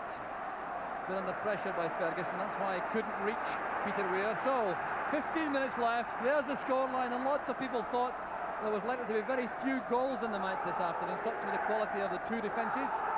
But we've enjoyed 4 goals so far, and we're bound to see the ball hit the net again before the afternoon is over. So here's Monroe going forward, here's Davy Cooper, blocked by McLeish. Now Joe Miller. Running at Monroe. And Durant getting back. Rangers showing their respect for young Joe Miller, getting players back to cover his run. There's Joe Miller. He certainly made an impact on the right flank in the last 15 minutes or so for Aberdeen, and that's a poor kick out, which gives Aberdeen the throw.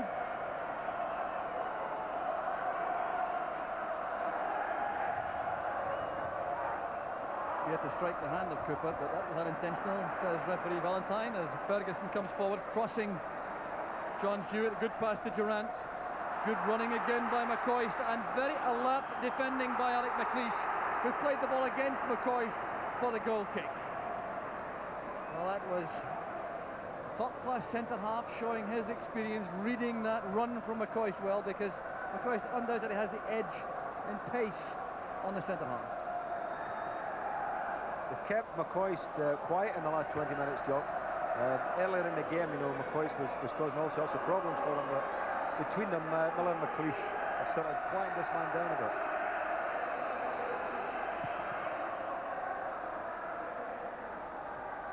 McGregor wins it from Miller. Cooper, I think, will have a free kick for the challenge, the high challenge by Stuart McKimmie on the touchline below us. Well, McKimmie goes back. Fleck has found space going in behind McKimmie. It's well blocked by the fullback.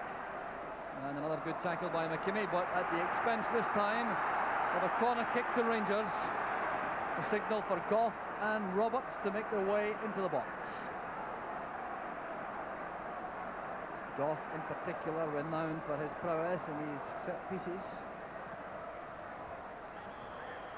And a bit of pushing by Richard Goff as he came forward. No complaint from the Rangers number 6. Not too bad when your captain is suspended. You can replace him with a £1.5 million defender. Bob Valentine still very much in command of this match.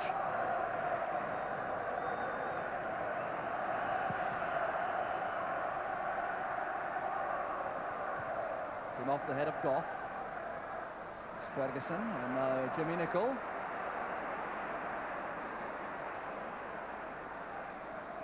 Ferguson again. Durant finding space. His eye off the ball as they arrived, allowing Aberdeen to come forward. There's Bet trying to send Hewitt away. And look how quick he is, challenging Graham Roberts. Roberts thought he was fouled by Hewitt. Rangers have possession in any event with Jimmy Nicholl on the right, and Durant again as a player making a run into space. Giving Nicholas a torrid time in the second half. Still Durant going forward inside, looking for a penalty kick, but the referee waves aside strong appeals from the Rangers fans in particular. It's McGregor who has possession again for Rangers, and Durant was slow coming back. He was offside. Well, Durant has a word from long range with the referee, but he was certainly stranded a bit when that pass came forward from McGregor. Well, a penalty appeal there, Ian. Yes, it looked a close one, didn't it? You know, but this is the thing about Durant. You know, he's so willing to get himself forward, get in the box, commit defenders, and that one there was again Willie Miller involved. He turned inside him, and that actually looked like a penalty kick. It looked to me as if it was Faulkner who got his foot in there. Certainly from that angle, it looked to be a fair claim from Rangers. But Connor, rather, I think it was Connor that got his hand. yes, Robert Connor it was, but the referee again was well positioned. Here's Cooper. That's good play again, but running into trouble. A strong tackle from Nicholas. Here's Derek Ferguson with a shooting chance. Still Ferguson trying to adjust the ball for a shot at goal. And there's McLeish heading clear. Cooper is in trouble on the ground, and Rangers will certainly want him back in the play. He's been a very important factor in the second half. Now Durant taking on Connor. It's a good tackle this time, a crisp tackle from Connor. Peter Weir picks up the loose ball. Very faultless head flick. It's Richard Goff. Ferguson tackled by Nicholas. Hewitt looks for the ball. He appeared to be tackled unfairly by Ferguson, but The referee on the spot allows play to go on, and it's back with Walker. Roberts directing traffic.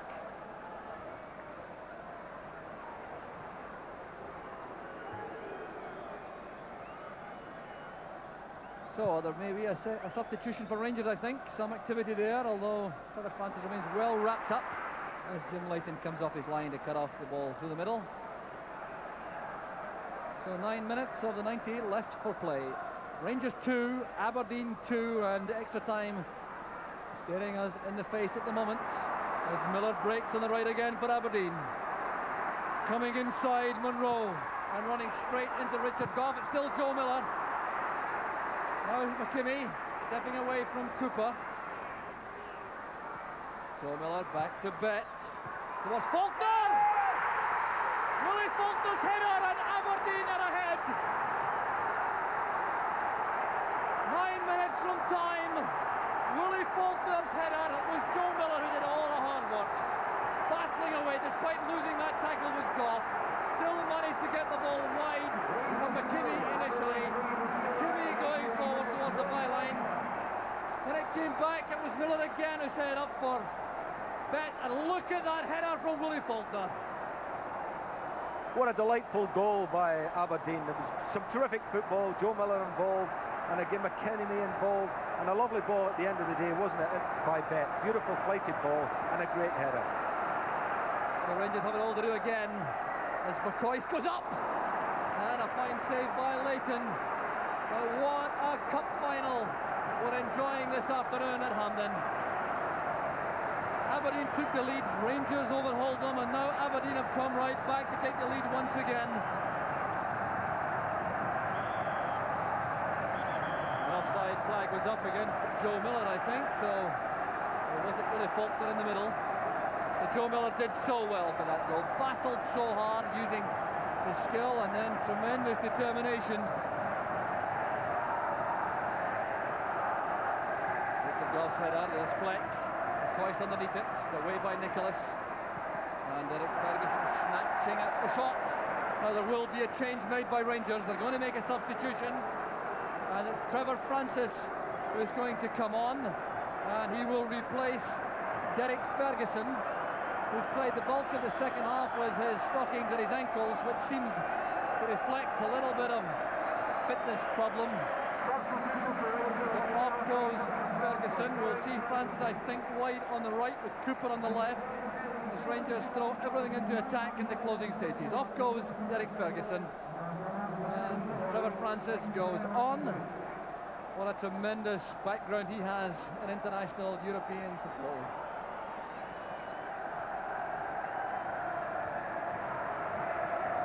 And McLeish knocking the ball in the air. Bet. And John Hewitt was caught, I think, in line with Jimmy Nicholl, which makes him offside. Aberdeen somewhat frustrated about that decision, but I thought it was right. Possibly. Joe Miller was clear on the right, actually. They'd switched the ball in that direction. So John McGregor has dropped back, and Richard Gough has now gone to join Ali McCoist up front. Gough taking on the role which brought an equaliser against Celtic last week, and look at that sea of red and white. The men from the north look to be on course for a dramatic Skull Cup win. Well, the Aberdeen fans have been a little bit quiet because obviously Rangers no more songs in them, but they're singing now. There's Francis, now Davy Cooper. Great play from Cooper, a super chance for Rangers, and it's cleared in the end by McLeish. Queuing up in the middle for that pass back from Cooper from the byline. What a chance it was, and delightful play once again from Davy Cooper, who looks close to his best once again.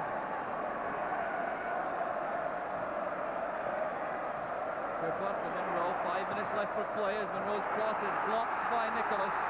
Peter Nicholas has dropped right back to join McLeish and Miller to cope with the inevitable Rangers onslaught in the late stages.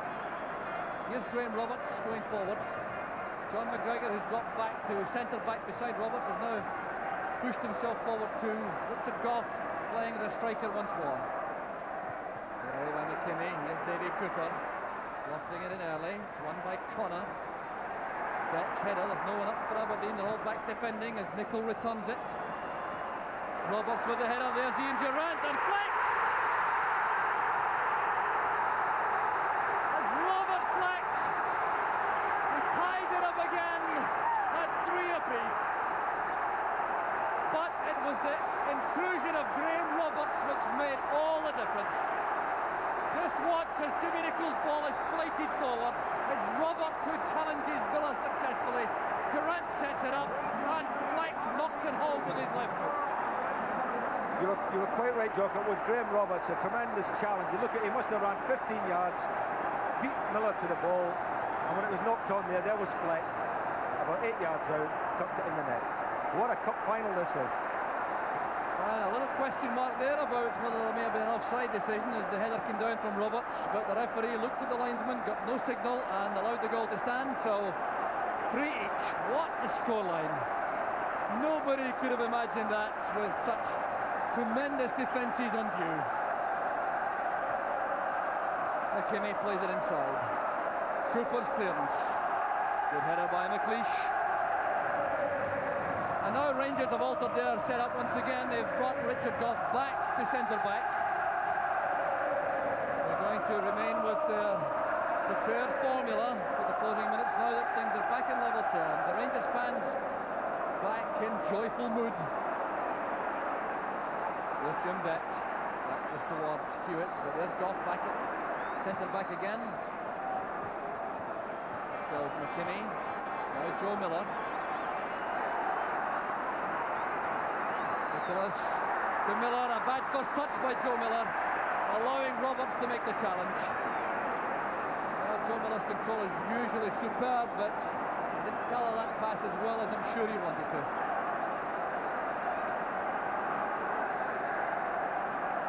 Beck playing it back, here's John Hewitt. Playing a delicate ball towards rear. Nicholas, a fine pass once again. Jim Bett. Very two-footed. Ricky Walker commanding his area, telling Graham Roberts to leave it to him.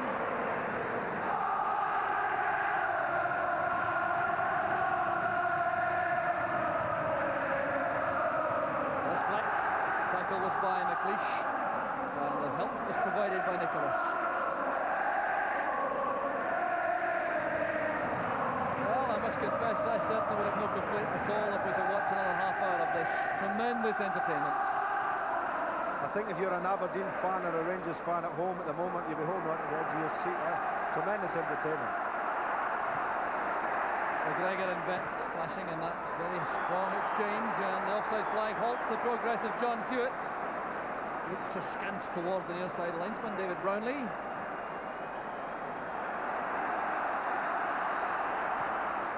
There's Francis. McCoy with the header down to Durrant. He's away from McLeish, it's still Durrant. Trying to engineer room for a shot, but that's a good pass towards Francis at the corner flag. A high looping cross, up goes McKimmie. Here's John McGregor. Well, he had to take that with his right foot, and that's not his favoured one. But a good chance again set up as Durrant found Francis, and few better for an outswinging cross on the right than Trevor Francis. McKimmie did very well indeed with that headed clearance. There was John McGregor trying to set himself quickly enough for an accurate shot. I think Trevor Francis will be a key man now if the game goes into extra time, because you know he's such a good passer of the ball. He got a good service up to McCoist and Fleck. So there's the header from Cooper. McLeish beaten to the ball by McCoist. Miller gets there though, ahead of Fleck. Ray Faulkner. Nicol playing it wide to Francis. There's Francis wide. Now Jimmy Nicol. Ian Durrant. So it's John McGregor. Now Monroe. So here's Ali McCoist turning on the ball with McLeish, supported by Cooper. Here's Fleck. Trying to turn inside the box. Robert Connor's header. Fleck again, couldn't put that properly. Billy Miller's header. Good dummy by Hewitt. Joe Miller, well tackled by Jimmy Nicholl.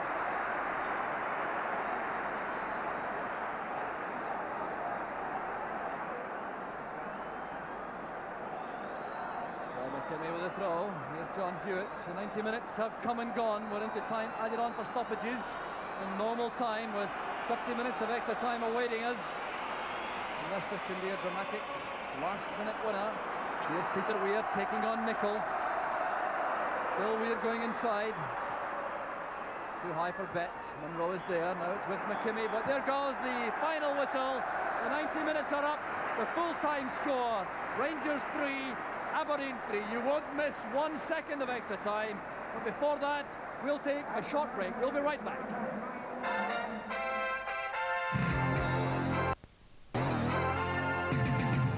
Welcome back to Scott Sport Cup Final Special. True to say that that is one of the great Hampden Cup finals that you have just been watching.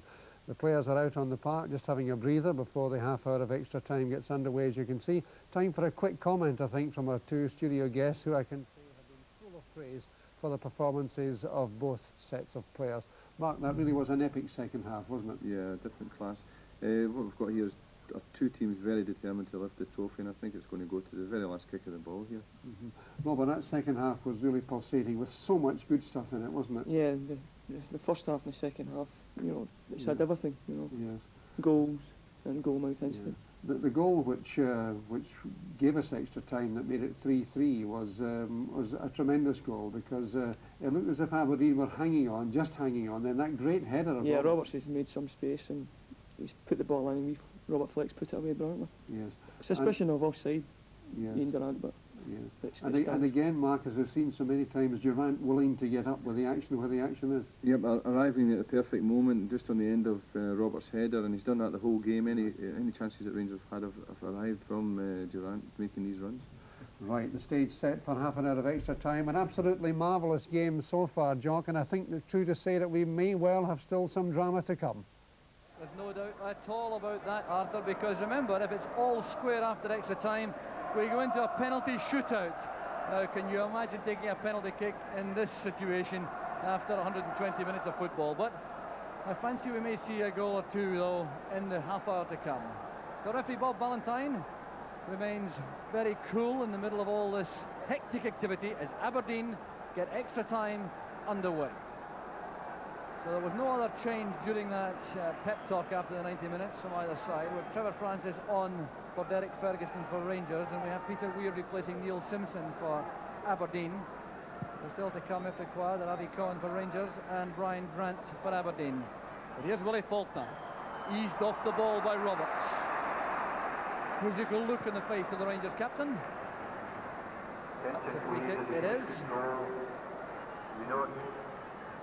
And every attack now, in view of the fact that each side has scored 3 times, every attack now has a buzz of anticipation around the stadium.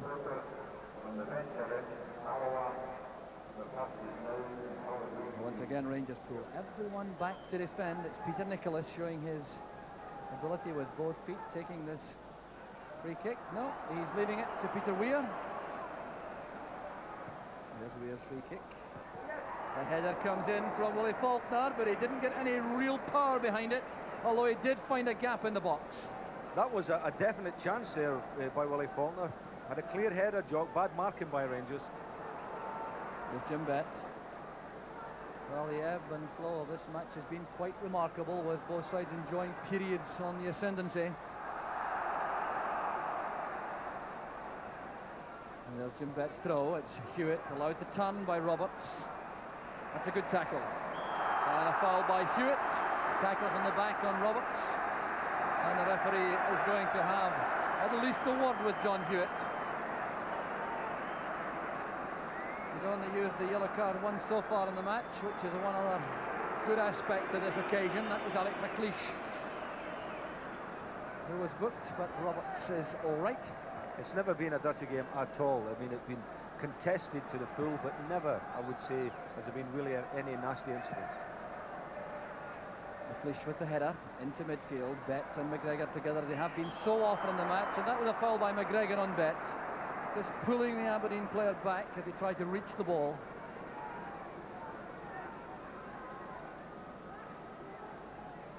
Well, inevitably, the pace has dropped, and you certainly can't blame any of the players for that. And of course, with fatigue setting in, there could be uncharacteristic errors in defence. Here's Joe Miller, who played such a vital part in the Aberdeen third goal. It's another good cross, and Roberts was there ahead of Faulkner. A push by Joe Miller on Ian Durrant, well spotted by referee Valentine.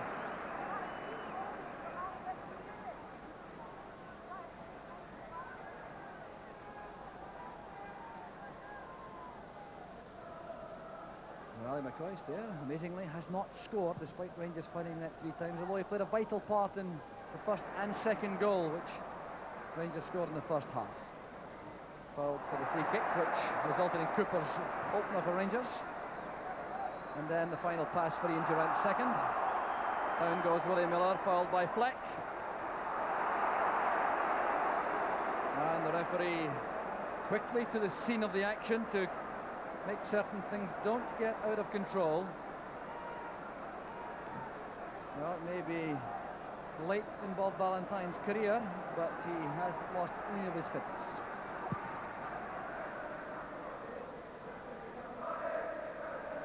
Head flick from Faulkner. With Joe Miller. Gets a run on the right from McKimmie, uses that as a decoy to go inside. But ran into a sea of blue jerseys. Cooper picking out Francis on the right. Fleck makes a run, so does McCoist, so does Durrant through the middle, and it's Jimmy Nicholl who comes from the back. A short pass intended for Fleck. Supporting player is Francis.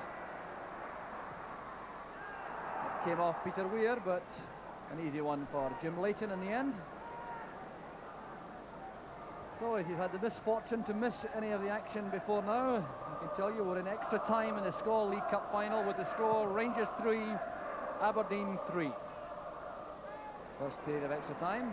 Victor Goff nudges the ball away, screens it from Miller. Here's Francis, twisting away from Robert Connor. He still hasn't shaken off the fullback though. Here's Fleck. Holding it up from Willie Miller. Francis again. That's for McGregor. The dummy tries to get the ball through to McCoist. Nicholas Hewitt. Very tough pass for Jim Bett to receive that one from John Hewitt. And Rangers again enjoying a good spell in attack. There's Durrant. Nicholl. Francis. Breaks kindly for Durrant. There's Davy Cooper getting a shout from Rangers fans to watch his back, but it's still Joe Miller who wins possession. Being invited inside by Stuart Monroe, the fullback. He doesn't want to be beaten on the outside. Good fullback play, forcing Miller into the congested area in the middle. Here's Nicholas. Peter Weir with a layoff. Hewitt trying to ease it towards Bett, but Roberts was more positive. Here's Durrant. Jim Bett going all the way through. Here's McCoist. A rare miss from Ali McCoist with a goal beckoning. Another magnificent move from Rangers, inspired by Durrant's running power. Bett couldn't get to him. He threaded that pass through the gap. McCoist sprinting clear and steering the shot wide. Well, you'd have taken bets that McCoist had to score there. A beautifully weighted pass by Durrant. Now there, you know, he could have done 2 or 3 things. Possibly the best thing would have been to go round the goalkeeper, because it looked to me as if Leighton had come out and sort of gone down. But what a chance that was. Well, looking at that replay, I thought that perhaps the ball bobbled slightly as he went to strike it, but nevertheless, Aberdeen survive. With Rangers coming forward again with Davy Cooper. Trying to get away from McKimmie. Goes down flat on his face. The referee's so close to the action, he really cannot be challenged for whatever verdict he offers. Down goes Miller. The tackle was by Monroe. The free kick has been given, although Miller was certainly going nowhere there. He was dragging the ball out of play in any event, but he certainly was fouled.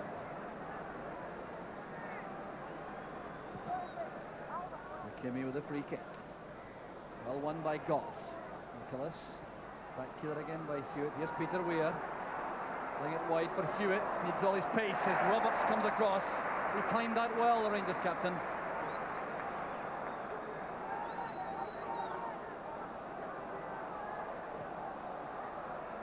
Peter Weir through the legs of Nicol. He was fouled, all right. That's what they call a nutmeg, playing it through the defender's legs. And free kick to Aberdeen. Peter Weir is very accurate with these set pieces around the box. Alec McLeish joining Willie Faulkner for Aberdeen. The outswinger, Faulkner goes up, and he got his head to the ball once again, Willie Faulkner. Certainly a menacing figure inside the opposing penalty box. He's certainly a tall lad, isn't he? I mean, he's not particularly brawny, you would say, because he's still to fill out, but he's certainly a tall lad, and he looks a very useful player. Up goes McLeish. And those pass is picked up by Davy Cooper. Fleck. Durant's made the run again. He's in space. Still Fleck. And Jim Leighton taking no chances about the possibility of that going wide. Another good opportunity this as Cooper finds Fleck through the middle. Durant made a run through the inside left channel, but Fleck chose to go it alone, and that's a good save from Leighton. Spinning awkwardly off the head of Nicol. The header on by Hewitt, and Roberts judged it well, showing his confidence in Nicky Walker and complaining that Jimmy Nicol didn't call for the ball. And Miller doing a bit of climbing on the shoulders of Robert Fleck. I think again Willie Miller indicating his disagreement with the verdict. Fleck was the player fouled, and Rangers have the free kick. Durant being waved upfield to join Richard Gough. There's Jimmy Nicol. The header away was by McKimmie as far as Durant. Francis coming inside, getting up well. Trevor Francis got his head to the ball, but it's gone for the goal kick. Well, not renowned for his heading ability, Francis. Well, having said that, remember the goal he scored in the European Cup final for Forest? I was there in Malmo, good header. 1979, I think. It was against Malmo, wasn't it, in Munich? Yeah.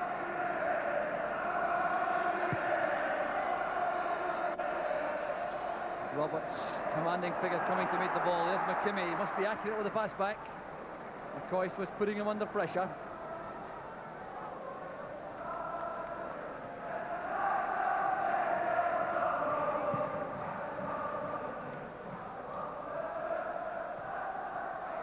Here's Durant. Away from his marker, Peter Nicholas. Nicholas is still on the ground as Francis takes it up on the right for Rangers. That's one for Jim Leighton to take comfortably, I think. Not a good enough ball for a goalkeeper of Leighton's quality.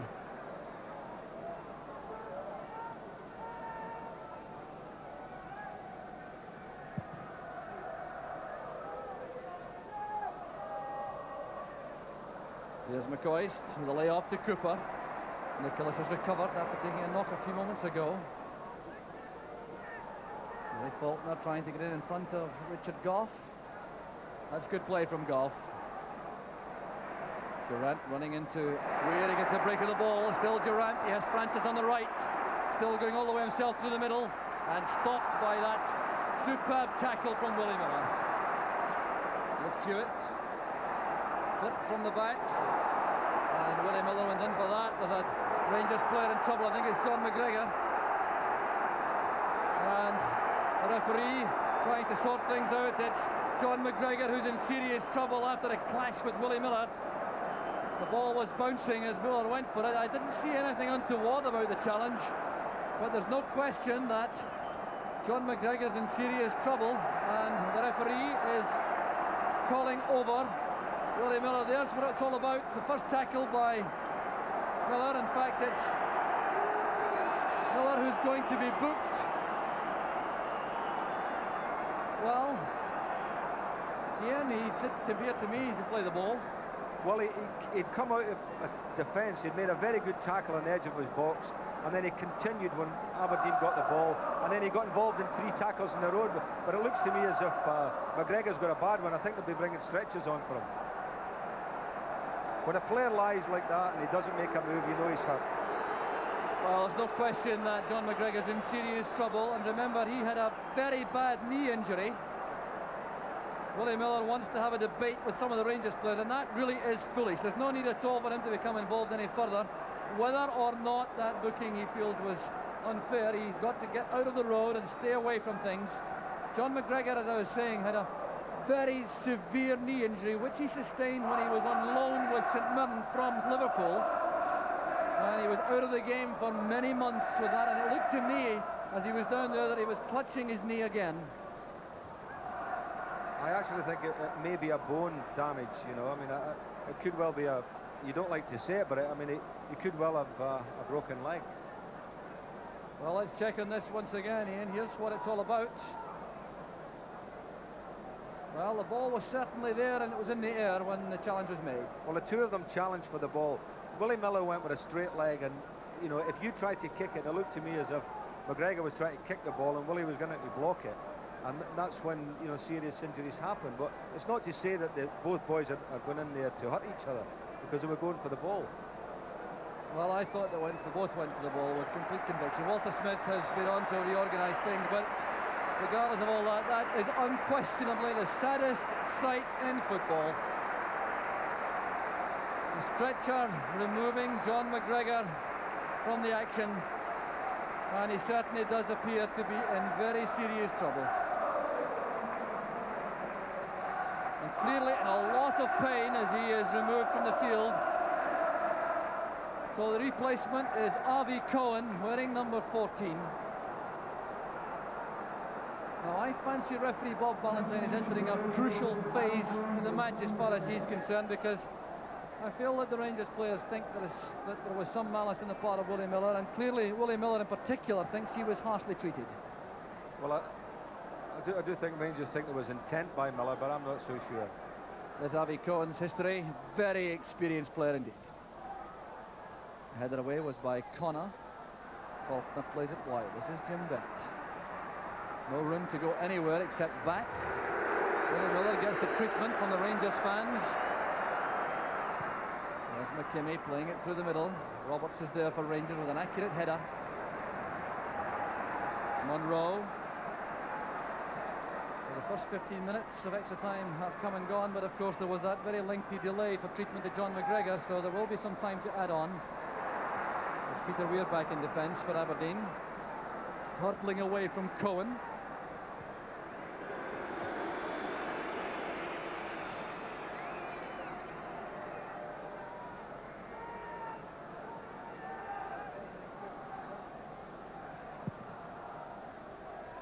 Long ball from Leighton.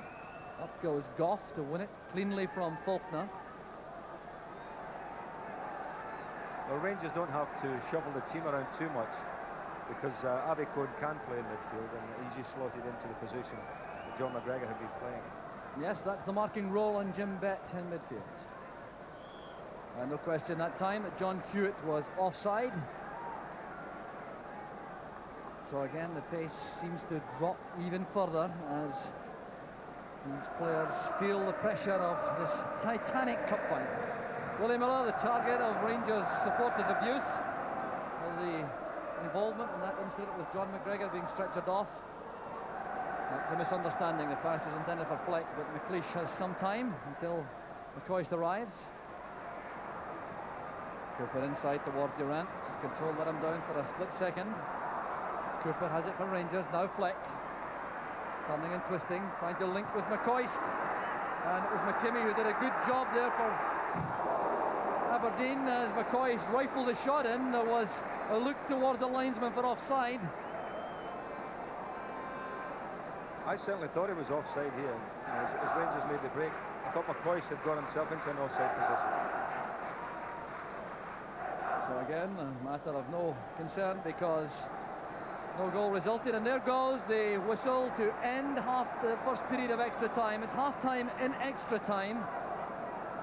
Gary McCoist has been working tirelessly up front for Rangers. He goes back, the scoreline tells the story. Rangers 3, Aberdeen 3. And just a quick reminder for latecomers of what happened. In 9 minutes, Jim Bett scored on the penalty spot for Aberdeen. In 21 minutes, Davy Cooper scored from a free kick. Then Ian Durrant gave Rangers the lead before half-time. John Hewitt and Willie Faulkner turned the tables in Rangers with 2 goals for Aberdeen in the second half, until Robert Fleck got the equaliser 5 minutes from time.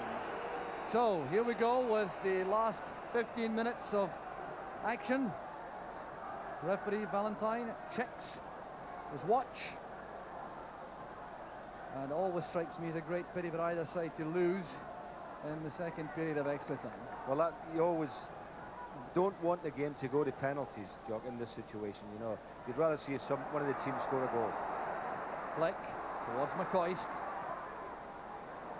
Pass goes wide for Francis. Here's Cohen. Kimmy has done well once again for Aberdeen in defence. He covers his central defence extremely well, Stuart McKimmie, and gets up well for high balls for one of such short stature. But he had to concede a corner kick on that occasion, and it's Trevor Francis who takes it. Leash going up with Goff. Here's Graham Roberts. Appeared to use a hand to control the ball, so it's a free kick.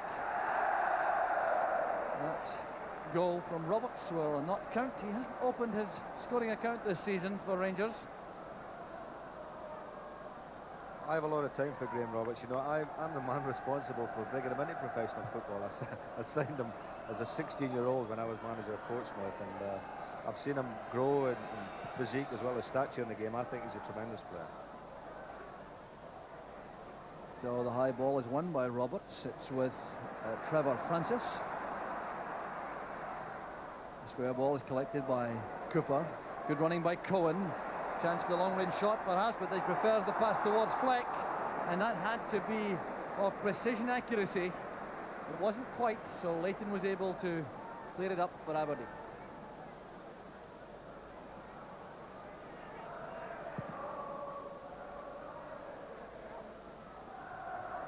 Monroe's header. McLeish wins it for Aberdeen. Good header again by Monroe, ignoring that cut to his right eye. Cooper tried to play that right into the middle towards Durrant. A misunderstanding there, but it's come to no harm for Rangers as Cohen picks it up. Roberts plays it to the right for Francis. Nicol sets off on a run.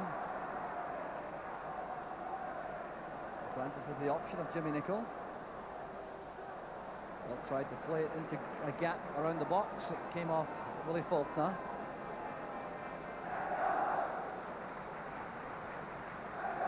Well, the Skull League Cup final has never before been settled by a penalty kick decider, but we are looking more and more as though that may be the case this afternoon.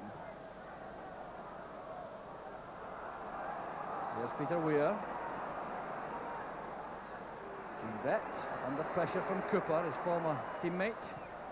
Nicholas looking for Joe Miller. It's Stuart Monroe's clearance. Up goes McLeish. Cohen. Could have controlled that, I think, but McKimmie turns it back for Leighton.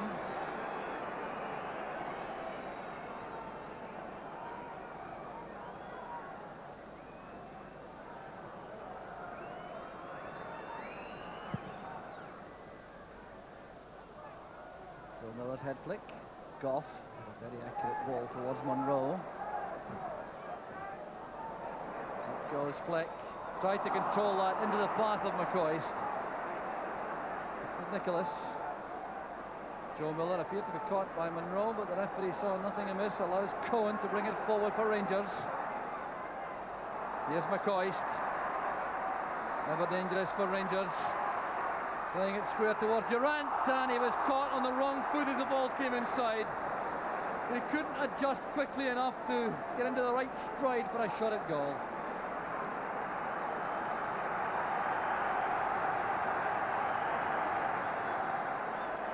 You know, Jock, 4 of the goals that have been scored this afternoon have been scored in this right-hand goal as we're looking. I think the wind is blowing down the field in that direction. It may be of some assistance to the team attacking.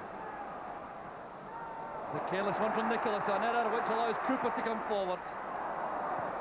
And the pass is beginning to lose their accuracy now as the players become more and more tired. As It's been a very tough match for both sets of players, physically demanding right from the start.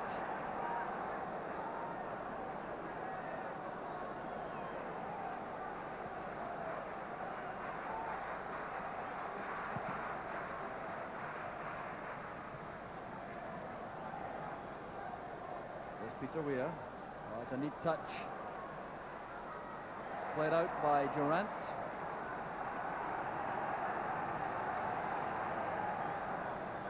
Throw to Nicholas. There's John Hewitt.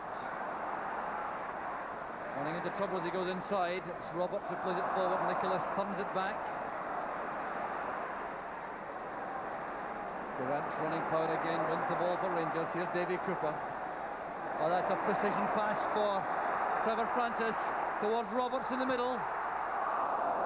And the recovery was made by Peter Weir, getting back to make the challenge on Roberts. And that was a very important piece of defensive play by Peter Weir. Superb pass by Cooper. Francis playing it inside for Roberts. And the shot deflected wide by Weir.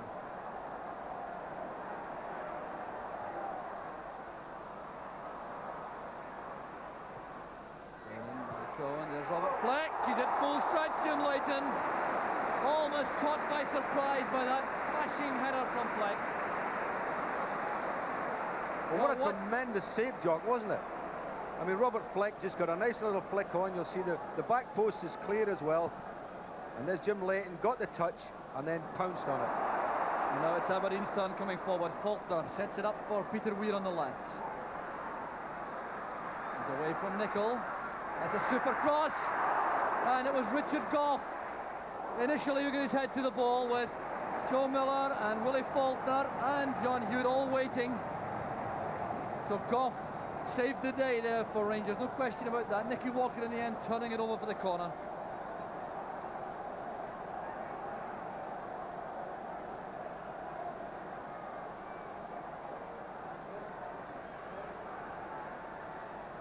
So Peter Weir lines up the corner kick for Aberdeen. Headed away again by Gough. Nicholas returns it. Roberts nods it down to Weir. Far post ball, that's well taken by Walker. Now that was a very important catch by the Rangers keeper, with Joe Miller waiting for an error. Gough's initial header clear. When it came back inside from Peter Weir, it was Graham Roberts who nodded it wide, and then it was Nicky Walker catching that cleanly.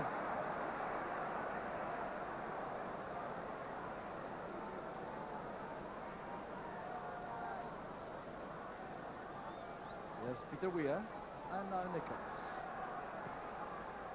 Through the middle is John Hewitt. Bet asking a lot of McKimmie. And Davy Cooper takes no chances, turning it out for the throw. Well, Cooper certainly has played very well indeed for Rangers this afternoon. This is Jim Bett. Joe Miller trying to ease his way away from Stuart Monroe, but needs help, gets it from McKimmie. And Bett. This is Nicholas. Willie Faulkner nodding it on. He got too much on the ball to deflect it towards Hewitt.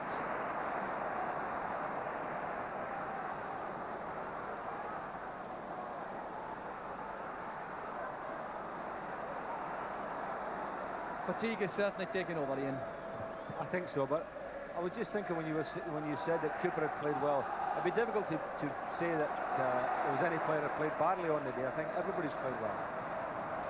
There's Francis, one of the fresher men in the field. Here's Davy Cooper. Can he try one from long range with this deadly left foot? Still gets it again. The flag is up against McCoy. That would have been a penalty, I've no doubt. But the flag had been up before the tackle. Well, a let-off again for Aberdeen. McCoy's made the run. And when the ball comes through, he's caught offside. I've no doubt at all that was a penalty kick had he been onside. Another one of those breathtaking incidents, but I mean the game has been packed with them, and I don't think I've enjoyed a game so much for a long time. It really has been a superb match. A reminder, the scoreline shows Rangers 3, Aberdeen 3. Well into the second period of extra time. Miller and Fleck are together. Miller stands his ground well.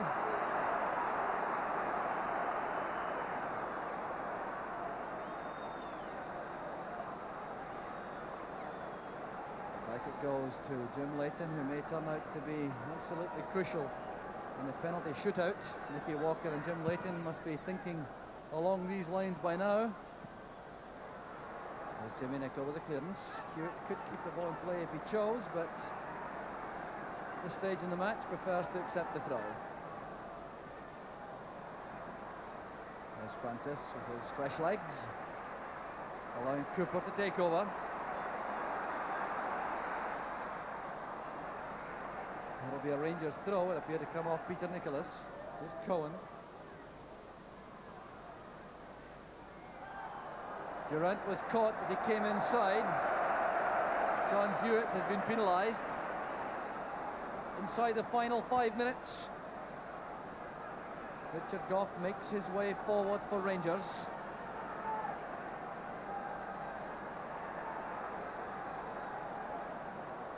There's R.D. Cohen.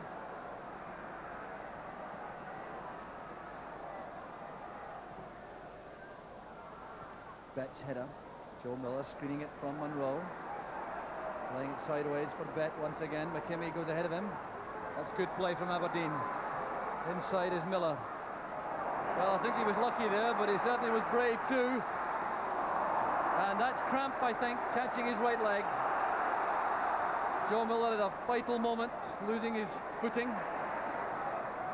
Cooper inside towards McCoy, and the outstretched leg of William Miller cuts off the pass intended for Fleck. Joe Miller's in trouble, there's no question about that. I fancy we'll see an Aberdeen substitution any second now. There's Francis. Jimmy Nicholl steaming up on his outside, but Francis coming all the way himself. What a dream end it would be to his first major final in Scotland if Francis could have found the net. It was Durant setting it up with a pass wide to the right, and Francis with one thought in mind, to get inside and get a shot on target.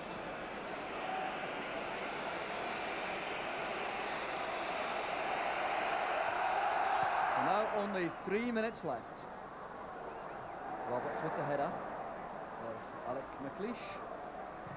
Gough calls for the ball to Graham Roberts. Now it's Durant. Look at the power coming forward again. Now Fleck. Here is McCoy with a great chance for the winner, and it's blocked by Miller.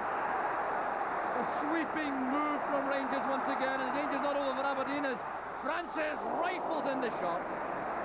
What a match this is. Action right to the end.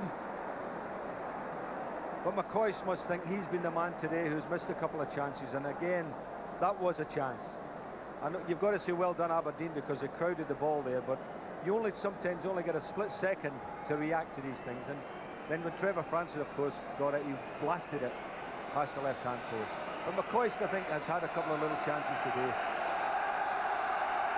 Of course, that chance coming to justifiably tired legs, which may have had some impact on things. Faulkner plays it forward. Hewitt is caught well offside. Joe Miller indeed was also offside. Well, penalty kicks are looming. This final will be decided on penalties if the 3-all scoreline is not changed within the next couple of minutes. There's Jimmy Nicholl. Now Cohen. Well, I'm not really sure what he had in mind with that ball forward. And he certainly doesn't have the excuse of tired legs coming on in extra time. There's Connor. Bett and Nicholas together. It's Bett who keeps possession for Aberdeen. Well, it's not the way to win the match, but it keeps possession for Aberdeen for the moment. 1 minute left in extra time. Rangers 3, Aberdeen 3. Good header by Gough. Here's Fleck. Can either side snatch a dramatic winner before the end? Foul by Bet on Cooper.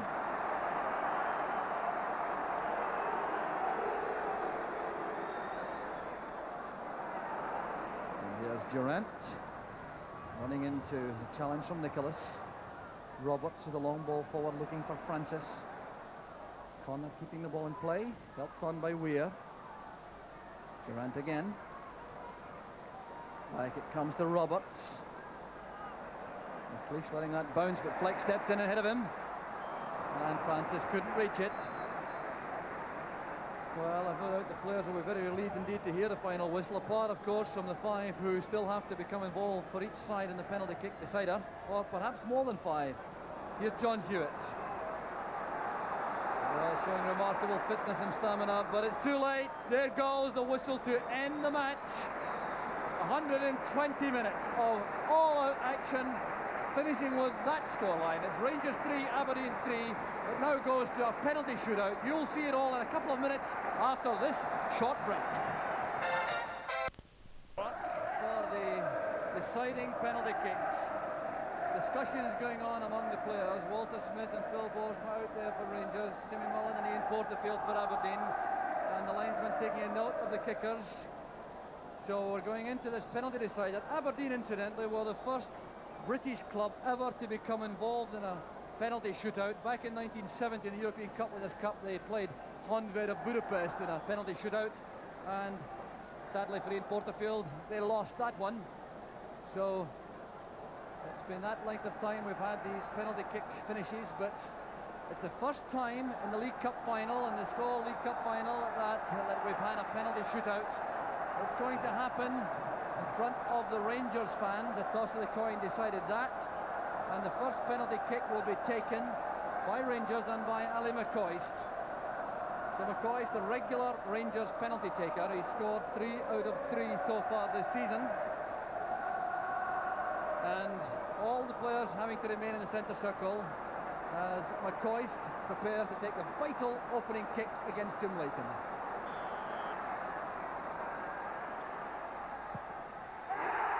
McCoist continues his excellent penalty kick form, gives Rangers the lead.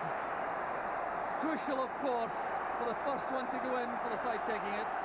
Jim Leighton guessed right but couldn't get across in time. So 1-0 it is to Rangers. And it'll be Jim Bett, who is the regular Aberdeen penalty taker, who will take the first one for them. He scored, remember, in the 9th minute of the match, to make that his 4th successful penalty out of 4 this season. And Nicky Walker could become a major hero if he can stop enough of these penalties in front of his fans behind that goal. Jim Bett taking a long run up, and he picked a different corner this time with equal effect, and the match for really played it to Walker's right. That's what Walker thought he would do again, but Bett deceived him. So 1 each it is, and Bett can now relax as far as his contribution to the whole affair is concerned, and it's Davy Cooper who goes next for Rangers. So another expert in the penalty spot. Remember the one he scored for Scotland against Wales in Cardiff to get Scotland on course to the World Cup. Here he goes again. Absolutely deadly. Acknowledges the Rangers fans, but he could put them on either side. This time he sends Leighton the wrong way. And there's the scoreline. But that's with Aberdeen with a penalty kick in hand, and it'll be taken by Peter Nicholas. Experienced players showing the way for Aberdeen at the moment. Peter Nicholas has scored 3 times this season for Aberdeen, and another crucial moment for him.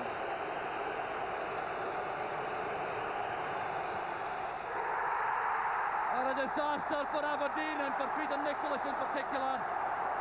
The shot clipping the top of the bar and going over. And here's the penalty kick, which may well give the cup to Rangers. Skidding off the top of the bar, Nicholas dejected as he walks back to join his teammates. And it's Robert Fleck now. The Rangers have the advantage. 1 miss from Aberdeen. Robert Fleck again, who has scored from the penalty spot for Rangers before. Comfortably stopped into the net. And it's all going Rangers' way at the moment. Beautifully taken once more with Leighton going to his right. The ball is struck in the opposite corner. So one miss so far from Aberdeen. It's Peter Weir who must score to keep Aberdeen in with a chance. That's well taken by Weir. Left Walker with no hope at all with that one. And we've seen some very high-class penalties. Apart from the one missed by Peter Nicholas, all the rest have been beauties which have left the keepers helpless. And now Trevor Francis. The fourth kicker for Rangers. Now Jim Leighton has to conjure up a save to get Aberdeen back on terms. There's Francis, a two-step run-up. Or is he going to replace the ball on the spot? Well, this can't do his nerves any good at all, even with his experience. A very short run-up from Francis. But thoroughly effective, and Leighton is frustrated. He guessed right that time. He just wasn't quick enough to get across to his right. Now, if the next penalty kick is missed by Aberdeen, Rangers will have won the Skol League Cup. Francis goes back. Congratulations to his teammates. It's John Hewitt now for Aberdeen. He must score to keep Aberdeen in with any kind of chance. The Rangers fans beginning to anticipate victory. And here are the celebrations. Here's Hewitt against Nicky Walker. Well, not struck with too much conviction, but it was good enough to find the net. 4-3 it is, and it's Ian Durrant who will come up. There's Hewitt's again. He's dropped in at the corner. So a bit of prayer, I think, for Joe Miller as Leighton prepares to face Ian Durrant. Now, it certainly would be fitting if Durrant took the final kick to win the cup for Rangers. If Durrant scores, Rangers are the winners. There will be no need for any other kick. Perfectly taken by Durrant. Rangers have won the Skol League Cup after a match packed full of drama. Here's the penalty kick which won it in the end for Rangers. Leighton again was helpless. A perfect scoring record for Rangers. 5 penalties out of 5. The 5th from Aberdeen doesn't matter at all. And the celebrations now begin in front of the Rangers fans. Ejection, of course, for Aberdeen, who contributed so much to a marvellous final. There was 3 each after 90 minutes, 3 each after extra time. And now in the penalty shootout, it's Rangers who are the winners. Well, Ian, have you got your breath back? Well, you have to feel for Willie Miller and his team. You know, they made a tremendous contribution to the match. And so Willie Miller dejected. The Rangers players prepare for the presentation. We'll be right back for that, so don't go away. The Scott Sport Cup final, a game that had us in great excitement here in the studio. Well, the players are now just going up to receive their medals, so let's go back now to Hampden Park as Rangers go up to collect their winners' medals. There's still a tremendous atmosphere inside Hampden. There's the trophy it was all about, the Skol League Cup. And there comes Graham Roberts, the Rangers captain in the absence of the suspended Terry Butcher, to take the trophy from the sponsors. John McKenzie, the chairman and managing director of the Allied Brewery Company, and it's Graham Roberts who takes the handshake from Ian Gillettley, the league president, and his wife, Mrs. Gillettley, who presents the trophy to Graham Roberts, and just wait for the reception from the Rangers fans. The trophy is shown, and there's Stuart Monroe going through. Trevor Francis, who came on as substitute, so did Avi Cohen. I wonder what they think of their first ever major Scottish final. Jimmy Nicholl goes through in a fine match in defence for Rangers, and Nicky Walker, a dream medal for him. Had a fine match, and there's a very happy sight. John McGregor fit enough to take his place after being carried off on a stretcher. Derek Ferguson was substituted also. There goes Robert Fleck, who got the vital equaliser to make it 3 apiece before the end of the 90 minutes. Davy Cooper, who had such a splendid match. There's Richard Gough, his first match in the League Cup this season, and a winner's medal to show for it. Harry McCoy, who didn't find the net but played so well for Rangers. And there's the man of the match, Ian Durrant, the last player through for Rangers, having won his medal and winning the Man of the Match award.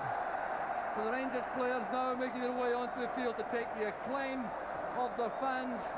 And what a tremendous afternoon's entertainment it has been. Rangers looking so far out of things early in the match. Aberdeen taking the lead, but then Davy Cooper rifling home a free kick which turned the complexion of the match in the first half.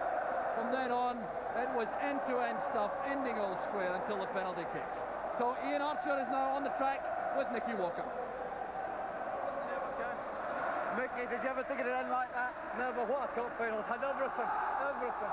So, I mean, I just feel sick for Aberdeen. I mean, Big Jim didn't put a foot long, and he's lying already go. It's just the way it happens.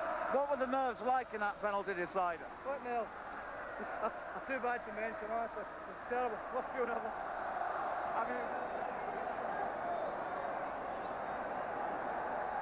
Well, there goes Ian Durrant with the trophy, and Ian Archer looking for Ali McCoist, the Rangers striker, who didn't find the net but was vitally involved in the opening 2 goals.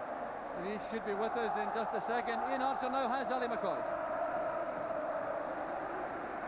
Ali seemed to go on forever. It did seem to go on forever. It was, I think it was a tremendous advert for Scottish football today, and it's a bit unfortunate there's got to be a loser.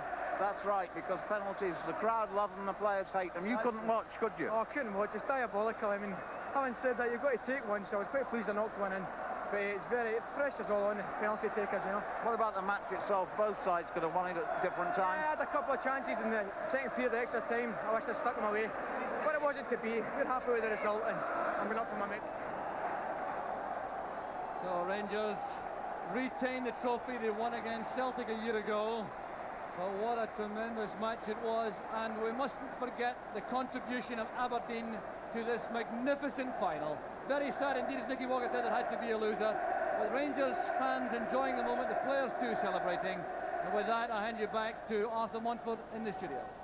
Well, there we are with just a glimpse of Graham Souness, an absolutely marvellous match. I'm trying to work out if we're going to get a quick look at that second half of that West Ham-Manchester United game. Remember, it was 1-0 for United at half-time. This is what off the air to say thank you to our 2 studio guests this afternoon, Mark McGhee and Robert Russell. I would say, gentlemen, very, very briefly, one of the great cup finals of all time, eh? Yeah, thoroughly entertaining, yeah. Robert, Yeah, super. And a tough one to lose at penalties, wasn't it? Yeah, it's an unfair way to lose the cup final, but that's that. Right, absolutely marvellous. Gentlemen, thank you very much. Hope you enjoyed your afternoon with us. Back again with Scott Sport again next Sunday. Until then, with a look at the presentation of the Skull Cup. Goodbye for the present.